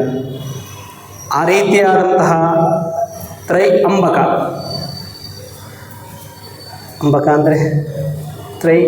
ಅಂದರೆ ಹಾಗೆ ವಿಶ್ಲೇಷಣೆ ಮಾಡುವಾಗ 3 ಕಣ್ಣುಳ್ಳವನು. ಅಂಬಕ ಅಂದರೆ ಮೇಲೊಂದು ಕಣ್ಣಿರುವವನು ಅಂತ ಅರ್ಥ ಬರ್ತದೆ. ಅಂದರೆ ಈಶ್ವರನನ್ನು ಆರಾಧನೆ ಮಾಡುವನು. ಸುಗಂಧಿಂ ಪುಷ್ಟಿವರ್ಧನಂ, ಎಂಥ ಮಾತು ಹೇಳ್ತೀರಿ ಭಟ್ರೆ, ಸ್ಮಶಾನದ ಭಸ್ಮ ಹಚ್ಚಿಕೊಂಡು ಸ್ನಾನಗೀನ ಮಾಡದೇ ಇರೋ ಈಶ್ವರನ್ನ ಸುಗಂಧಭರಿತನಾಗಿರ್ತಾನೆ ಅಂತ ಹೇಳ್ತೀರಲ್ಲ ಮಂತ್ರದಲ್ಲಿ, ಖಂಡಿತ ಇರ್ತಾನೆ ಅಂತ. ಯಾಕೆ ಅಂತಂದರೆ ಇದರಲ್ಲೊಂದು ವಿಶೇಷ ಕಲ್ಪನೆ. ಮೃತ್ಯುಂಜಯ ಶಿವ ಅಂತ ಹೇಳುವಾಗ ಹೇಗುಂಟು ಗೊತ್ತು ಅಂತ, ಯಾರಿಗೂ ಬೇಡ ಅಂತ ಬಿಟ್ಟ ವಸ್ತುಗಳು ಶಿವನಿಗೆ, ಅಂಬಕನಿಗೆ ಬೇಕು, ತ್ರ್ಯಂಬಕನಿಗೆ. ಸ್ಮಶಾನ ಯಾರಿಗೂ ಬೇಡ ಅಲ್ವಾ, ಆದರೆ ಈಶ್ವರನಿಗೆ ಬೇಕು. ಬೂದಿ ತತ್ತೇರಿಕೆ ಯಾರಿಗೂ ಬೇಡ, ಆದರೆ ಈಶ್ವರನಿಗೆ ಬೂದಿ ಬೇಕು. ಮುಳ್ಳಿದೆ ಬಿಲ್ವಪತ್ರೆ ಯಾರಿಗೂ ಬೇಡ, ಆದರೆ ಅವನಿಗೆ ಬೇಕು. ಆದರೆ ಎಷ್ಟೋ ಜನ ಗೊತ್ತಿಲ್ಲ ಬಿಲ್ವದಲ್ಲಿ ಲಕ್ಷ್ಮಿ ಇದ್ದಾಳೆ ಅಂತ, ಅವನಿಗೆ ಬೇಕು. ಚರ್ಮ, ಸತ್ತ ಪ್ರಾಣಿಯ ಚರ್ಮ ಯಾರೂ ಉಪಯೋಗಿಸೋದಿಲ್ಲ, ಆದರೆ ಅವನಿಗೆ ಬೇಕು. ಹಾಗೆ ಏನನ್ನು ಗ್ರಹಿಸುವುದದು, ಏನಕ್ಕೆ ಆ ಸ್ವರೂಪ ಅವನಿಗೆ ಯಾವತ್ತಾದ್ರೂ ಯೋಚನೆ ಮಾಡಿದ್ದೀವ? ಯಾಕೆ ಅಂಬಕ ಇದರಲ್ಲಿ ಹೇಳುವ ಪ್ರಕಾರ ತ್ರ್ಯಂಬಕ ಮಂತ್ರವನ್ನು ನಾವು ಸುಗಂಧಭರಿತನಾಗಿ ಪರಿಮಳವನ್ನು ಬಯಸ್ತಾನೆ, ಮಂಗಳಕರನಾಗಿ ಕಾಣಿಸ್ತಾನೆ. ಆ ರೀತಿಯಾದಂತಹ ಶಿವನೇ ನಮ್ಮ ಮೃತ್ಯು ಕಷ್ಟಗಳನ್ನು ದೂರ ಮಾಡು ಅಂತ ಪ್ರಾರ್ಥನೆ ಮಾಡುವಂತಹ ಮಂತ್ರ ಅದು. ಹಾಗಿಲ್ವಲ್ಲ ಅವನು ನಾವು ಶಿವನನ್ನು ಯಾಕೆ ಹಾಗೆ ಬಿಂಬಿಸಿರುವುದು, ಶಿವನ ಸ್ವರೂಪಕ್ಕೆ ಯಾಕೆ ಆ ರೀತಿಯಾದಂತಹ ವರ್ಣನೆ ಕೊಟ್ಟಿರುವುದು ಅಂತ ಕೇಳಿದರೆ ಅವನು ಸೂಚಿಸೋದು ಏನು ಗೊತ್ತುಂಟಾ? ಎಲ್ಲರೂ ಕೈ ಬಿಟ್ಟಾಗ, ಯಾರಿಗೂ ನೀವು ಬೇಡ ಅಂತ ಆದಾಗ, ಬೇಡದಿರೋದು ನನಗೆ ಬೇಕು, ನನ್ನ ಹತ್ರ ಬನ್ನಿ ಅಂತ ಇಂಡೈರೆಕ್ಟಾಗಿ ಶಿವ ಸೂಚಿಸುವಂತಹ ಕ್ರಮ. ಹಾಗಾಗಿ ತ್ರ್ಯಂಬಕ ಮಂತ್ರ, ಆ ಜಪ ಅದನ್ನು ಮಾಡುವುದರಿಂದಾಗಿ ನಮಗೆ ಮೃತ್ಯುಕಂಟಕಗಳು ನಾಶವಾಗ್ತದೆ, ಕಷ್ಟಗಳು ದೂರೀಕೃತವಾಗ್ತದೆ. ಅದಕ್ಕೆ ಒಂದೊಂದು ಕಷ್ಟ ಬರುವಾಗ ಒಂದೊಂದು ವಿಶೇಷವಾದಂತಹ ಒಂದು ಬೀಜಾಕ್ಷರಿಯನ್ನು ಸೇರಿಸುವಂಥದ್ದು. ಭಟ್ರುಗಳು ಹೇಳೋದು ಕೇಳಿರ್ಬೇಕಲ್ಲ ನೀವು ಜ್ಯೋತಿಷ್ಯರಲ್ಲಿ. ನೀವು ಅಮೃತ ಸಂಜೀವಿನಿ ಮೃತ್ಯುಂಜಯ ಹವನವನ್ನು ಮಾಡಿ, ಅಭಯಾಯುಷ್ಯ ಮೃತ್ಯುಂಜಯ ಹವನವನ್ನು ಮಾಡಿ, ತ್ರಯಂಬಕ ರುದ್ರ ಮೃತ್ಯುಂಜಯ ಹವನವನ್ನು ಮಾಡಿ, ಹೀಗೆಲ್ಲ ಹೇಳ್ತಾರಲ್ಲ. ಅದು ಆ ವಿಭಜನೆ ಮಾಡುವ ಕ್ರಿಯೆಗಳೆಲ್ಲ, ಆ ಮಂತ್ರಗಳೆಲ್ಲ ನಿಮಗೆ ಗಾರುಡಿ ಪುರಾಣದಲ್ಲಿ ಸಿಗ್ತದೆ. ಹಾಗಾಗಿ ದಿನ ನಾನು ಸ್ವಲ್ಪ ಹೆಚ್ಚು ತಗೊಂಡೆ ಸಮಯ, ಆದರೂ ಕೂಡ ನಿಮಗೆ ಇಷ್ಟು ವಿಚಾರಗಳ ಬಗ್ಗೆ ನಾನು ತಿಳಿಯಪಡಿಸಬೇಕಿತ್ತು. ನಾಳೆಯಿಂದ ಸರ್ಪದ ವಿಚಾರ, ಆ ಸರ್ಪ ಹನನಕ್ಕೆ ಬೇಕಾದಂತಹ, ಅಂದರೆ ಯಾವಾಗ ಸರ್ಪಗಳಿಂದಾಗಿ ಯಾವ ರೀತಿ ನಮಗೆ ತೊಂದರೆ ಬರ್ತದೆ, ಈ ಎಲ್ಲ ವಿಚಾರಗಳು ಮುಂದುವರಿಸ್ತಾ ಹೋಗೋಣ. ಕೊನೆ ಪಕ್ಷ ಇಷ್ಟು ಅಧ್ಯಾಯಗಳಾದರೂ ಮುಂದೆ ಹೋಗಬೇಕು. ನಾನು ಆಗಲೇ ಹೇಳಿದಾಗೆ ಮುಂದೆ ನಿಮಗೆ ಅವಕಾಶ ಸಿಕ್ಕಾಗ, ನಿಮ್ಮಲ್ಲಿ ಸಾಧ್ಯ ಆದರೆ ನಾನು ಕೂಡ ನಿಮಗೆ ಅದ ವಿಚಾರವಾಗಿ ಯಾರಿಗಾದರೂ ಬೇಕು ಅಂತಾದರೆ ಇನ್ನೂ ಕೂಡ ಮನೆಯಲ್ಲಿ, ಯಾಕೆಂದರೆ ಇಲ್ಲಿ ಬಂದಿರೋರಿಗೆ ಗೊತ್ತು ಗಾರುಡಿ ಪುರಾಣ, ಗರುಡ ಪುರಾಣ ಖಂಡಿತವಾಗಿ ನಾವು ಓದಬಹುದು, ತಿಳ್ಕೊಳ್ಬೋದು. ಆ ಪಾರಾಯಣದ ಪದ್ಧತಿಯಲ್ಲ, ಒಂದು ವಿಚಾರವಾಗಿ ತಿಳ್ಕೊಳ್ಬೋದು ಅನ್ನೋದು ಗೊತ್ತಾಗಿದೆ. ಆದರೆ ಎಲ್ಲರಿಗೂ ಕೂಡ ಇಲ್ಲಿ ಸವಿಸ್ತಾರವಾಗಿ ಮುಟ್ಲಿಕ್ಕೆ ಸಾಧ್ಯ ಇಲ್ಲ. ಇಲ್ಲಿರುವಷ್ಟು ಜನ, ಅಲ್ಲಿ ಕಾಣುವ ಒಂದಿಷ್ಟು ಜನಕ್ಕೆ ಮಾತ್ರ ಈ ವಿಚಾರ ಗೊತ್ತಾಗ್ತದೆ. ಆದರೆ ಓದಬೇಕು ಅನ್ನಿಸ್ದಾಗ ಸವಿಸ್ತಾರವಾಗಿ ಓದಿ ಇನ್ನೂ ಹೆಚ್ಚಿನ ವಿಷಯಗಳು ಅದರಲ್ಲಿ ಸಿಗ್ತದೆ. ಕೆಲವೊಂದು ವಿಚಾರಗಳು ನಮಗೆ ಗೊತ್ತಿದೆ ಅಂತ ಅನ್ನಿಸ್ಬೋದು ನಿಮಗೆ, ಆದರೆ ಇದರಲ್ಲಿ ನಾನು ಹೈಲೈಟ್ ಮಾಡಿರೋ ಪಾಯಿಂಟ್ಗಳು, ನಾಳೆ ಸರ್ಪ ವಿಚಾರ ಅಂತ ಬರೋರು ತುಂಬ ಹೇಳ್ತಾ ಹೋಗ್ತಾನೆ, ಸರ್ಪಕ್ಕೆ ಮಂತ್ರಗಳು ಎಲ್ಲ. ಆದರೆ ವಿಶೇಷವಾಗಿ ಯಾವುದು ಯಾವಾಗ ಕೆಲಸ ಮಾಡುವುದಿಲ್ಲ, ನೀವು ಓದುವಾಗ ಸ್ವಲ್ಪ ಕನ್ಫ್ಯೂಷನ್ಸ್ ಆಗ್ತದೆ. ಅದು ಆ ಸಂಶಯಗಳನ್ನು ದೂರ ಮಾಡುವ ಪ್ರಯತ್ನ ನಾನು ಮಾಡ್ತೇನೆ. ಹಾಗಾಗಿ ಎಲ್ಲರಿಗೂ ಕೂಡ ಭಗವಂತ ಸನ್ಮಂಗಲವನ್ನು ಮಾಡಲಿ, ಭಗವತಿ ಅನುಗ್ರಹವನ್ನು ಮಾಡಿ ಒಳಿತನ್ನು ಮಾಡಲಿ ಅಂತ ಹೇಳಿ ಈ ದಿನದ ಪ್ರವಚನದ ಭಾಗವನ್ನು ಸಂಪೂರ್ಣ ಮಾಡ್ತಾ ಇದ್ದೇನೆ. ಸತ್ಯ ಸಂತು ಯಜಮಾನಸ್ಯ ಕಾಮ ಆಹ ಓಂ ಸ್ವಸ್ತಿ.